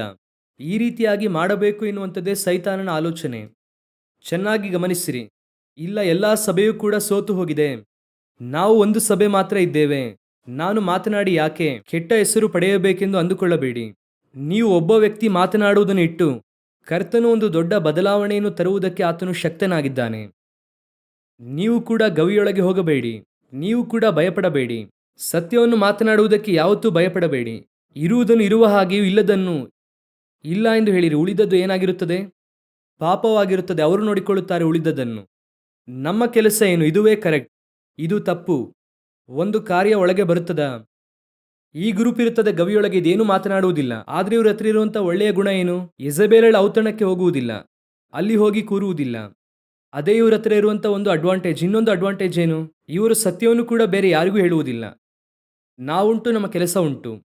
ಇವತ್ತು ಮಾತಾಡುವವರನ್ನು ನಿಲ್ಲಿಸುವ ಗುಂಪು, ಗವಿಯೊಳಗೆ ಕಳುಹಿಸುವಂತ ಗುಂಪು. ಹೋಗಿ ಗವಿಯೊಳಗೆ ಕೂತುಕೋ, ಯಾಕಪ್ಪ ಬೇಕು ನಿನಗೆ ಈ ಕೆಲಸ? ಸುಮ್ಮನೆ ಇರು, ಚೆನ್ನಾಗಿ ಪೀಸ್ಫುಲ್ ಆಗಿ ಮಿನಿಸ್ಟ್ರಿ ಮಾಡು, ಸಂತೋಷವಾಗಿರು. ಮಕ್ಕಳು ಇದ್ದಾರೆ, ಅವರಿಗೆ ಮದುವೆ ಮಾಡಿಸು, ಮೊಮ್ಮಕ್ಕಳನ್ನು ನೋಡಿ ಚೆನ್ನಾಗಿ ಸತ್ತು ಹೋಗು. ಯಾಕೆ ಈ ರೀತಿ ಮಾತನಾಡಿ ಊರೂರಿಗೆ ಹೋಗುತ್ತೀಯಾ? ದೇವರು ಮತ್ತೆ ಹೇಳುತ್ತಾರೆ, ನೀನು ಹೋಗಿ ಮಾತನಾಡು. ದೇವರೇ, ನಾನು ಮಾತ್ರ ಆಸಕ್ತಿಯಾಗಿದ್ದೇನೆ, ನೀನು ಹೋಗು, ಸಿರಿಯಾಗಿ ಹೋಗು. ಅಜಾಯೇಲನನ್ನು ಅಭಿಷೇಕ ಮಾಡು, ಯೆಹೂವಿಗೆ ಅಭಿಷೇಕ ಮಾಡು, ನಿನ್ನ ಸ್ಥಾನದಲ್ಲಿ ಎಲೀಷನನ್ನು ಅಭಿಷೇಕ ಮಾಡು. ದೇವರೇ, ನನ್ನನ್ನು ಹಿಂದಟ್ಟುತ್ತಿದ್ದಾರೆ, ಸಾಯಿಸುತ್ತಿದ್ದಾರೆ ಎಂದು ಹೇಳುತ್ತಿದ್ದೇನೆ. ಹೋಗೋ, ನಿನ್ನ ಕೆಲಸ ಮಾಡು, ಯಾರೂ ನಿನ್ನನ್ನು ಏನು ಮಾಡುವುದಿಲ್ಲ. ಮಾತಾಡುವವನು ಮಾತಾಡುತ್ತಲೇ ಇರುತ್ತಾನೆ. ದೇವರು ಅದನ್ನೇ ಹೇಳುತ್ತಾರೆ, ನೀನು ವೈರಾಗ್ಯವಾಗಿದ್ದೆ ಅಂದರೆ ಪರಲೋಕವೇ ನಿನಗೆ ಸಂರಕ್ಷಣೆ ಕೊಡುತ್ತದೆ. ಇದರಲ್ಲಿ ಏನು ಗೊತ್ತಾ ಪ್ಲಸ್ ಪಾಯಿಂಟು? ನೀವು ವೈರಾಗ್ಯವಾಗಿದ್ರಿ ಅಂದರೆ, ನೀವೊಬ್ಬರು ವೈರಾಗ್ಯವಾಗಿದ್ರಿ ಅಂದರೆ, ನೀವು ಒಬ್ಬರು ಮಾತ್ರ ಇರುವುದರಿಂದ ಪರಲೋಕ ನಿಮ್ಮನ್ನು ಭದ್ರವಾಗಿ ನೋಡಿಕೊಳ್ಳುತ್ತದೆ. ಅರ್ಥವಾಯಿತಾ ನಿಮಗೆ? ನೀವೊಬ್ಬರು ಭಕ್ತಿ ವೈರಾಗ್ಯದಿಂದ ಇದ್ದರೆ ಇಡೀ ಪರಲೋಕವೇ ನಿಮ್ಮನ್ನು ಭದ್ರವಾಗಿ ನೋಡಿಕೊಳ್ಳುತ್ತದೆ. ಯಾಕಂದರೆ ನೀವೊಬ್ಬರು ಮಾತ್ರ ಇದ್ದೀರಾ. ಹಾಲೆಲೂಯ. ಆದ್ದರಿಂದ ವೈರಾಗ್ಯವಾಗಿರ್ರಿ. ಎಲಿಯನಿಗೆ ಆ ವೈರಾಗ್ಯ ಇತ್ತು, ಪೌಲನಿಗೆ ಆ ವೈರಾಗ್ಯ ಇತ್ತು. ಗವಿಯೊಳಗೆ ಹೋಗಿ ಬಚ್ಚಿಟ್ಟುಕೊಳ್ಳಬೇಡಿ. ನಾನುಂಟು, ನನ್ನ ಕೆಲಸ ಉಂಟು, ನನಗೆ ಆಗಬೇಕು ಸವಾಸ ಎಂಬುದಾಗಿ ಈ ರೀತಿಯಾಗಿ ನೆನೆಸಬೇಡಿ. ಕ್ರಿಸ್ತನ ನಿಮಿತ್ತವಾಗಿ ಬರುವಂತಹ ಪಾಡುಗಳನ್ನು ಸಂತೋಷವಾಗಿ ಸ್ವೀಕರಿಸಿರಿ. ಅದು ನಿಮಗೆ ಬಹು ಪ್ರತಿಫಲವನ್ನು ಕೊಡುತ್ತದೆ. ಹಾಲೆಲೂಯ. ಒಂದು ಗುಂಪು ಯೆಜೆಬೇಲಳ ಔತಣಕ್ಕೆ ಹೋಯಿತು. ಒಂದು ಗುಂಪು ಎಲ್ಲಿ ಹೋಯಿತು? ಗವಿಯೊಳಗೆ ಹೋಯಿತು. ಮೂರನೆಯದಾಗಿ ಇನ್ನೊಂದು ಗುಂಪಿದೆ. ಈ ಗುಂಪು ಬಹಳ ಇಂಪಾರ್ಟೆಂಟ್. ಓದಿರಿ, 1 ಅರಸರುಗಳ ಪುಸ್ತಕ 19ನೇ ಅಧ್ಯಾಯ 18ನೇ ವಾಕ್ಯವನ್ನು ಓದಿರಿ. ಆ ವಾಕ್ಯವನ್ನು ಓದುತ್ತೇನೆ, ಗಮನಿಸಿರಿ. ಆದರೆ ಬಾಳನ ವಿಗ್ರಹಕ್ಕೆ ಅಡ್ಡ ಬೀಳದೆಯೂ ಅದನ್ನು ಮುದ್ದಿಡದೆಯೂ ಇರುವ 7,000 ಮಂದಿ ಇಸ್ರಾಯೇಲರನ್ನು ಉಳಿಸುವೆನು ಎಂದು ಹೇಳಿದನು. ಇಲ್ಲಿ ಇನ್ನೊಂದು ಗ್ರೂಪ್ ಇದೆ. ಇದು ಗವಿಯೊಳಗೆ ಬಚ್ಚಿಟ್ಟುಕೊಂಡಿರುವಂತಹ ಗ್ರೂಪ್ ಅಲ್ಲ. ಇದು ಬಾಳನ ಮುಂದೆ ಹೋಗಿ ಕೂತುಕೊಂಡು ಕಾಂಪ್ರಮೈಸ್ ಆಗುವಂತಹ ಗ್ರೂಪ್ ಅಲ್ಲ. ಇನ್ನ ಒಂದು ಗ್ರೂಪ್ ಇದೆ. ಇವರು ಯಾರು ಗೊತ್ತಾ? ಎಲಿಯನಿಗೆ ಗೊತ್ತಿಲ್ಲದ ಹಾಗೆ ಕರ್ತನು ತನಗೆಂದು ಇಟ್ಟುಕೊಂಡಿರುವಂತಹ 7,000 ಜನ. ಎಲಿಯ ಹೇಳುತ್ತಾನೆ, ನಾನು ಮಾತ್ರ ತಾನೆ? ಇಲ್ಲ ಇಲ್ಲ ಇಲ್ಲ, ನೀನು ಮಾತ್ರ ಅಲ್ಲ, ನಿನ್ನ ಹಾಗೆ ಇನ್ನು 7,000 ಜನ ಇಟ್ಟಿದ್ದೇನೆ. ನೀವು ಹಾಗೂ ನಾನು ಆ 7,000ರಲ್ಲಿ ಒಬ್ಬರಾಗಿರಬೇಕು. ದೇವರು ಹೇಳುತ್ತಾರೆ, ಇವರು ಬಾಳನಿಗೆ ಅಡ್ಡ ಬೀಳುವುದಿಲ್ಲ, ಬಾಳನಿಗೆ ನಮಸ್ಕರಿಸುವುದಿಲ್ಲ. ಇವರು ವೈರಾಗ್ಯವುಳ್ಳವರು. ಈ 7,000 ಜನ ಎಲ್ಲಿದ್ದಾರೆ ಗೊತ್ತಿಲ್ಲ. ಎಲ್ಲಿಟ್ಟಿದ್ದೀರಾ ದೇವರೇ? ನಾನು ಇಟ್ಟಿದ್ದೇನೆ. ಒಂದು ವೇಳೆ ಒಬದ್ಯ ಬಚ್ಚಿಟ್ಟಂತ ಗವಿಯಲ್ಲಿರುವಂಥವರ? ಇಲ್ಲ. ಯಾಕೆ? ಒಬದ್ಯ ಬಚ್ಚಿಟ್ಟಿದ್ದು 100 ಜನ ಮಾತ್ರವೇ. ಗವಿಯಲ್ಲಿ 50ರಂತೆ 100 ಜನರನ್ನು ಬಚ್ಚಿಟ್ಟಿದ್ದೇನೆ. ದೇವರು ಹೇಳುತ್ತಾರೆ, ನೀನು ಅಂದುಕೊಂಡಿದೀಯಾ ನೀನು ಮಾತ್ರ ಎಂಬುದಾಗಿ? ಇಲ್ಲವೇ ಇಲ್ಲ. ನಿನ್ನ ಹಾಗೆ ಇನ್ನು 7,000 ಜನ ಇದ್ದಾರೆ. ನಮಗೆ ಒಂದು ವೈರಾಗ್ಯ ಇದೆಯಲ್ಲ, ನಮಗಿಂತಲೂ ಕೂಡ 7,000 ಪಟ್ಟು ದೇವರಿಗೆ ವೈರಾಗ್ಯ ಉಂಟು. ನಾವು ಒಬ್ಬರಿದ್ದೇವೆ ಅಂದರೆ ದೇವರು 7,000 ಜನ ಇಟ್ಟಿರುತ್ತಾರೆ. ಸಭೆಯು ಯೇಸು ಕ್ರಿಸ್ತನ ರಕ್ತದಿಂದ ತೊಳೆಯಲ್ಪಟ್ಟಂತಹ ಸಭೆ. ಈ ಸಭೆಗೋಸ್ಕರವಾಗಿ ದೇವರು ಬಂಡೆಯ ಬಿರುಕಿನಲ್ಲಿಯೂ ಶಿಖರಗಳ ಮರೆಯಲ್ಲಿಯೂ ಕರ್ತನು ಒಂದು ಗುಂಪನ್ನು ಇಟ್ಟಿದ್ದಾರೆ. ಅದು 7,000 ಜನ ಇರುವಂತಹ ಗುಂಪು. ಆ ಗುಂಪು ಏನು ಮಾಡುತ್ತದೆ? ಏನು ಬೇಕಾದರೂ ಮಾಡುತ್ತದೆ. ಕರ್ತನು ಏನು ಬೇಕಾದರೂ ಅವರ ಮೂಲಕ ಮಾಡುತ್ತಾರೆ. ಇವರು ಕರ್ತನ ಸಂರಕ್ಷಣೆಯಲ್ಲಿರುವಂಥವರು. ನಿಮಗೆ ಗೊತ್ತಾ, ಕೆಲವು ಸಮಯದಲ್ಲಿ ದೇವರು ಈ 7,000 ಜನರ ಮೂಲಕ ದೊಡ್ಡ ಕಾರ್ಯವನ್ನು ಮಾಡುತ್ತಾರೆ. ಈ 7,000 ಜನರ ರೆವಲ್ಯೂಷನ್ ಏನು ಗೊತ್ತಾ? ಪ್ರಕಟಣೆ ಏನು ಗೊತ್ತಾ? ಈ 7,000 ಜನ ಯಾರು ಗೊತ್ತಾ? ಈಗ ಇಲ್ಲಿ ಒಂದು ಗುಂಪು ಇದೆ ಅಲ್ವಾ? ಇದೇ ರೀತಿಯಾಗಿ ಈ ಗುಂಪು ಪರಲೋಕಕ್ಕೆ ಬರುತ್ತದೆ. ಉದಾಹರಣೆಗೆ, ಯೆಜಬೇಲಳ ಹಿಂದೆ ಹೋದವರಿಗೆ, ಸಭೆಯಲ್ಲಿ ಸೋತು ಹೋದವರಿಗೆ ಭೂಮಿಯಲ್ಲಿ ನ್ಯಾಯ ತೀರ್ಪು ಕೊಡಲಾಗುತ್ತದೆ. ನಂತರ ನೀತಿವಂತರಾಗಿ ನಂಬಿಗಸ್ತರಾಗಿರುವಂಥ ಒಂದು ಗುಂಪಿದೆ. ಈ ಗುಂಪು ಕರ್ತನ ಮುಂಭಾಗದಲ್ಲಿ ಹೋಗಿ ಆ ಗಾಜಿನ ಸಮುದ್ರದ ಮುಂದೆ ದೇವರನ್ನು ಆರಾಧಿಸುತ್ತದೆ. ಯೆಜಬೇಲಳಿಗೆ ಭಯಪಟ್ಟು ಓಡಿ ಹೋಗಿ, ಆದರೆ ಯೆಜಬೇಲಳಿಗೆ ನಮಸ್ಕರಿಸದೆ ಆ ಕಾಲಘಟ್ಟದಲ್ಲಿ ನಂಬಿಗಸ್ತರಾಗಿದ್ದವರು ಈ ಗುಂಪು ಗಾಜಿನ ಸಮುದ್ರದ ಮುಂದೆ ಇರುತ್ತದೆ. ಪ್ರಕಟಣೆ 15:2. ಆದರೆ 7,000 ಜನ ಇರುವಂತಹ ಗುಂಪು ಯಾರು ಗೊತ್ತಾ? ಅದೇ ಪ್ರಕಟಣೆಯ ಪುಸ್ತಕ 7ನೇ ಅಧ್ಯಾಯ 9ನೇ ವಾಕ್ಯದಲ್ಲಿರುವ ಸಿಂಹಾಸನದ ಮುಂದೆ ಇರುವಂತಹ ಗುಂಪು. ಇವರು ಹೋಗುವಾಗ ಅಲ್ಲಿರುವಂತಹ ಪ್ರವಾದಿ ಕೇಳುತ್ತಾರೆ, ಯಾರು ಎಂದು. ಯೋಹಾನನು ಕೇಳುತ್ತಾರೆ, ದೇವರೇ, ಇವರು ಯಾರು? ಎಲ್ಲಿಂದ ಬಂದಂಥವರು? ಆ ಪ್ರಶ್ನೆಯೇ ಬಹಳ ಮುಖ್ಯ. ಪ್ರಕಟಣೆಯ ಪುಸ್ತಕ 7ನೇ ಅಧ್ಯಾಯ 13ನೇ ವಾಕ್ಯ. ಆ ವಾಕ್ಯವನ್ನು ಓದುತ್ತೇನೆ, ಗಮನಿಸಿರಿ. ಇದನ್ನು ನೋಡಿ ಹಿರಿಯರಲ್ಲಿ ಒಬ್ಬನು ಬಿಳಿ ನಿಲುವಂಗಿಗಳನ್ನು ತೊಟ್ಟುಕೊಂಡಿರುವವರಾದ ಇವರು ಯಾರು, ಎಲ್ಲಿಂದ ಬಂದವರು ಎಂದು ನನ್ನನ್ನು ಕೇಳಲು, ಅಯ್ಯ, ನೀನೇ ಬಲ್ಲೆ ಅಂದೆನು.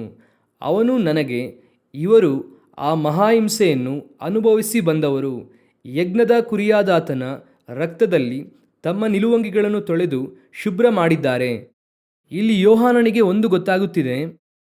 24 ಹಿರಿಯರಿದ್ದಾರೆ, 4 ಜೀವಿಗಳಿದೆ, ಗಾಜಿನ ಸಮುದ್ರದ ಬಳಿ ಒಂದು ಗ್ರೂಪ್ ಇದೆ. ಇದೆಲ್ಲವೂ ಕೂಡ ಅಂತ್ಯಕ್ರಿಸ್ತನಿಗೆ ಮೊಣಕಾಲೂರದೇ ಇರುವಂತಹ ಗುಂಪು, ಜಯ ಹೊಂದಿರುವಂತಹ ಗುಂಪು.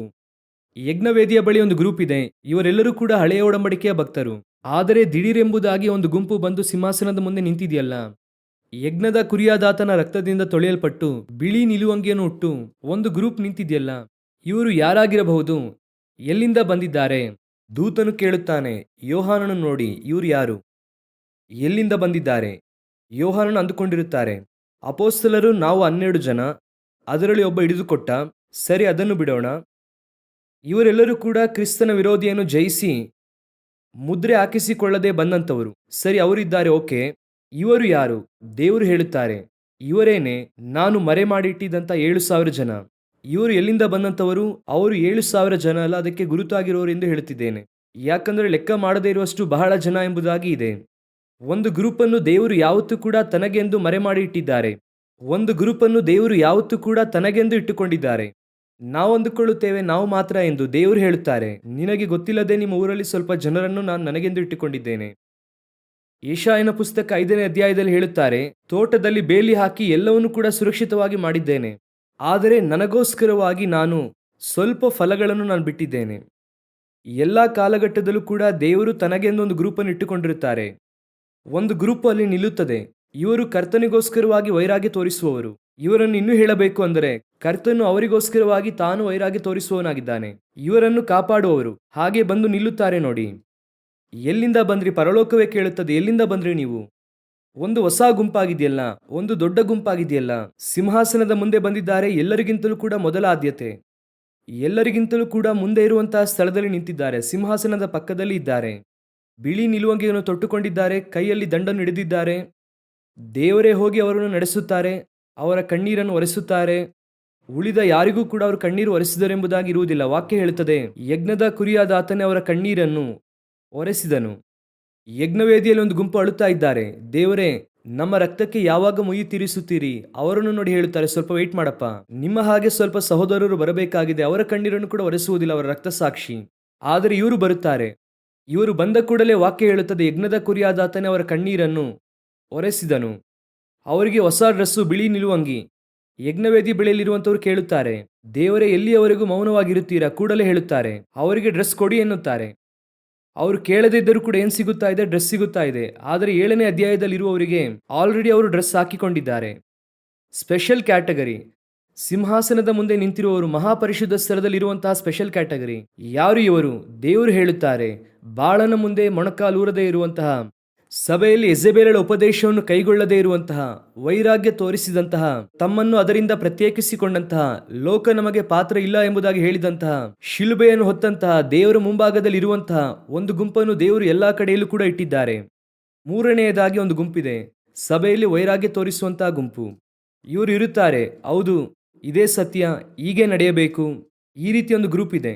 ಇದು ಬಹುತೇಕ ಯಾರಿಗೂ ಇಷ್ಟವಾಗದೇ ಇರುವಂತಹ ಗುಂಪು. ಕಡೆಯದಾಗಿ ಒಂದು ಗುಂಪಿದೆ, ಯಾರು ಗೊತ್ತಾ? ಇವರೇ ಸಭೆಗೆ ಅಸ್ಥಿವಾರವಾಗಿ ಇದ್ದಂಥವರು. ಇವರ ಕುರಿತಾಗಿ ನಮಗೇನೂ ಕೂಡ ಗೊತ್ತಿಲ್ಲ. ನೋಡುವುದಕ್ಕೆ ಸಾಧಾರಣವಾಗಿರುತ್ತಾರೆ. ನೋಡಿ, ಇಸ್ರೇಲ್ ಜನರು ಭಯಂಕರವಾಗಿ ಹಾಗೆ ಹಬ್ಬವನ್ನು ಕೊಂಡಾಡುತ್ತಾ ಇದ್ದಾರೆ. ಸಂಭ್ರಮ ಮಾಡುತ್ತಾ, ಹಾಗೆ ಆಡುತ್ತಾ, ಕುಣಿದಾಡುತ್ತಾ, ತಿಂದು ಕುಡಿದು ಆಡುವುದಕ್ಕೆ ಎದ್ದಿದ್ದಾರೆ. ಹಾಗೆ ಮಾಡುತ್ತಾ ಇದ್ದಾರೆ. ಒಂದು ಕಡೆ ಆರೋನನು, ಅವರು ಕೂಡ ಸೇರುತ್ತಾರೆ ಬಸವನ ವಿಗ್ರಹ ಮಾಡುವುದಕ್ಕೆ. ಮಾಡಿ ಅವರು ನಗ್ನವಾಗಿ, ಅವರು ಕೂಡ ಚೆನ್ನಾಗಿ, ಇವರು ಯೆಜೆಬೇಲಳ ಔತಣಕ್ಕೆ ಸೇರಿದಂಥವರು, ಅವರು ಕೂಡ ಸೇರುತ್ತಾರೆ.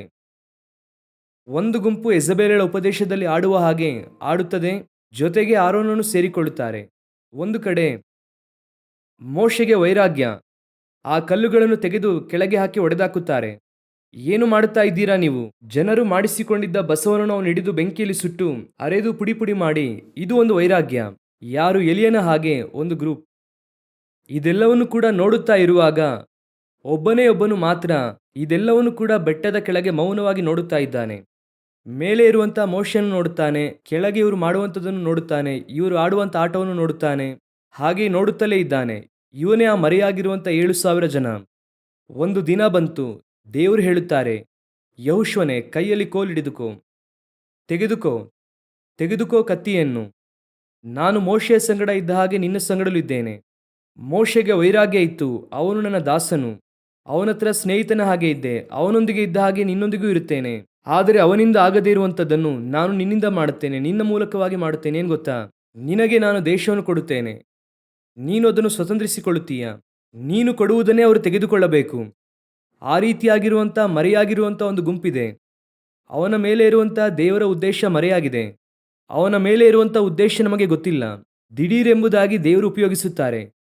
ಕೆಲವರು ಕೇಳುತ್ತಾರೆ, ಇವನೇನು ದಿಢೀರೆಂಬುದಾಗಿ ಬಂದ? ಏನು ಇಲ್ಲದೇ ಇರುವವನಾಗಿ ಇದ್ದ, ಸುಮ್ಮನೆ ಇದ್ದ, ದಿಢೀರೆಂಬುದಾಗಿ ಮೇಲೆ ಬಂದಲ್ಲ. ಅವನು ದಿಢೀರೆಂಬುದಾಗಿ ಬರಲಿಲ್ಲ. ಅವನು ಕರ್ತನಿಂದ ಮರೆಯಾಗಿದ್ದು ಸಂರಕ್ಷಿಸಲ್ಪಟ್ಟವನು. ಯೋಚಿಸಿ ನೋಡಿ, ಎಲ್ಲ ಮಕ್ಕಳು ಕೂಡ ಕೊಲ್ಲಲ್ಪಡುತ್ತಾ ಇದ್ದಾರೆ. ಒಂದೇ ಒಂದು ಮಗು ಮಾತ್ರ ಭದ್ರವಾಗಿ ಕಾಪಾಡಲ್ಪಡುತ್ತದೆ, ಐಗುಪ್ತ್ಯದ ಅರಮನೆಯಲ್ಲಿ. ಅವನು ಅಂದುಕೊಂಡ ಎಲ್ಲ ಮಕ್ಕಳನ್ನು ಕೊಂದಿದ್ದೇವೆ, ಇಬ್ರಿಯರ ಮಕ್ಕಳನ್ನು ಕೊಂದಿದ್ದೇವೆ, ಸಮಸ್ಯೆ ಇಲ್ಲ. ಇಲ್ಲಪ್ಪ, ಆ ಮಗು ನಿನ್ನ ಮನೆಯಲ್ಲೇ ಮರೆಯಾಗಿ ಬೆಳೆಯುತ್ತಾ ಇದೆ. ಅಲ್ಲಿ ನಾನೇ ಇಟ್ಟಿದ್ದೇನೆ. ಅವನು ಅಂದುಕೊಳ್ಳಲೇ ಇಲ್ಲ, ಇವನ ಎದ್ದು ಒಂದು ದಿನ ನಮ್ಮ ವಿರುದ್ಧವಾಗಿ ಬರುತ್ತಾನೆ. ದೇವರು ಹೇಳುತ್ತಾರೆ, ಅವನೇ ಆ 7,000 ಜನರಿಗೆ ಈಕ್ವಲ್. ಏನು ಹೇಳುತ್ತೀರಾ? ಎಲ್ಲರೂ ಕೂಡ ಐಗುಪ್ತ್ಯರ ನಿಮಿತ್ತವಾಗಿ ಕಷ್ಟಪಡುತ್ತಾ ಇದ್ದಾರಲ್ಲ, ಎಲ್ಲರನ್ನೂ ಕೂಡ ಅವನೊಬ್ಬನೇ ಬಿಡಿಸುತ್ತಾನೆ. ಅದೇ ರೀತಿಯಾಗಿ ನಿಮ್ಮನ್ನು ನನ್ನನ್ನು ಇಟ್ಟಿದ್ದಾರೆ. ಅನೇಕ ಸಮಯದಲ್ಲಿ ನಮಗೆ ಇರುವಂಥದ್ದು ಮರೆಯಾಗಿರುತ್ತದೆ, ಬಹಿರಂಗವಾಗಿರುವುದಿಲ್ಲ. ದೇವರು ನೋಡುತ್ತಲೇ ಇರುತ್ತಾರೆ. ಒಂದು ದಿನ ಬರುತ್ತದೆ, ಎಲ್ಲರ ಮುಂಭಾಗದಲ್ಲಿ ಹೇಳುತ್ತಾರೆ, ಇವರು ನನಗೋಸ್ಕರ ವೈರಾಗ್ಯ ತೋರಿಸಿದವರು.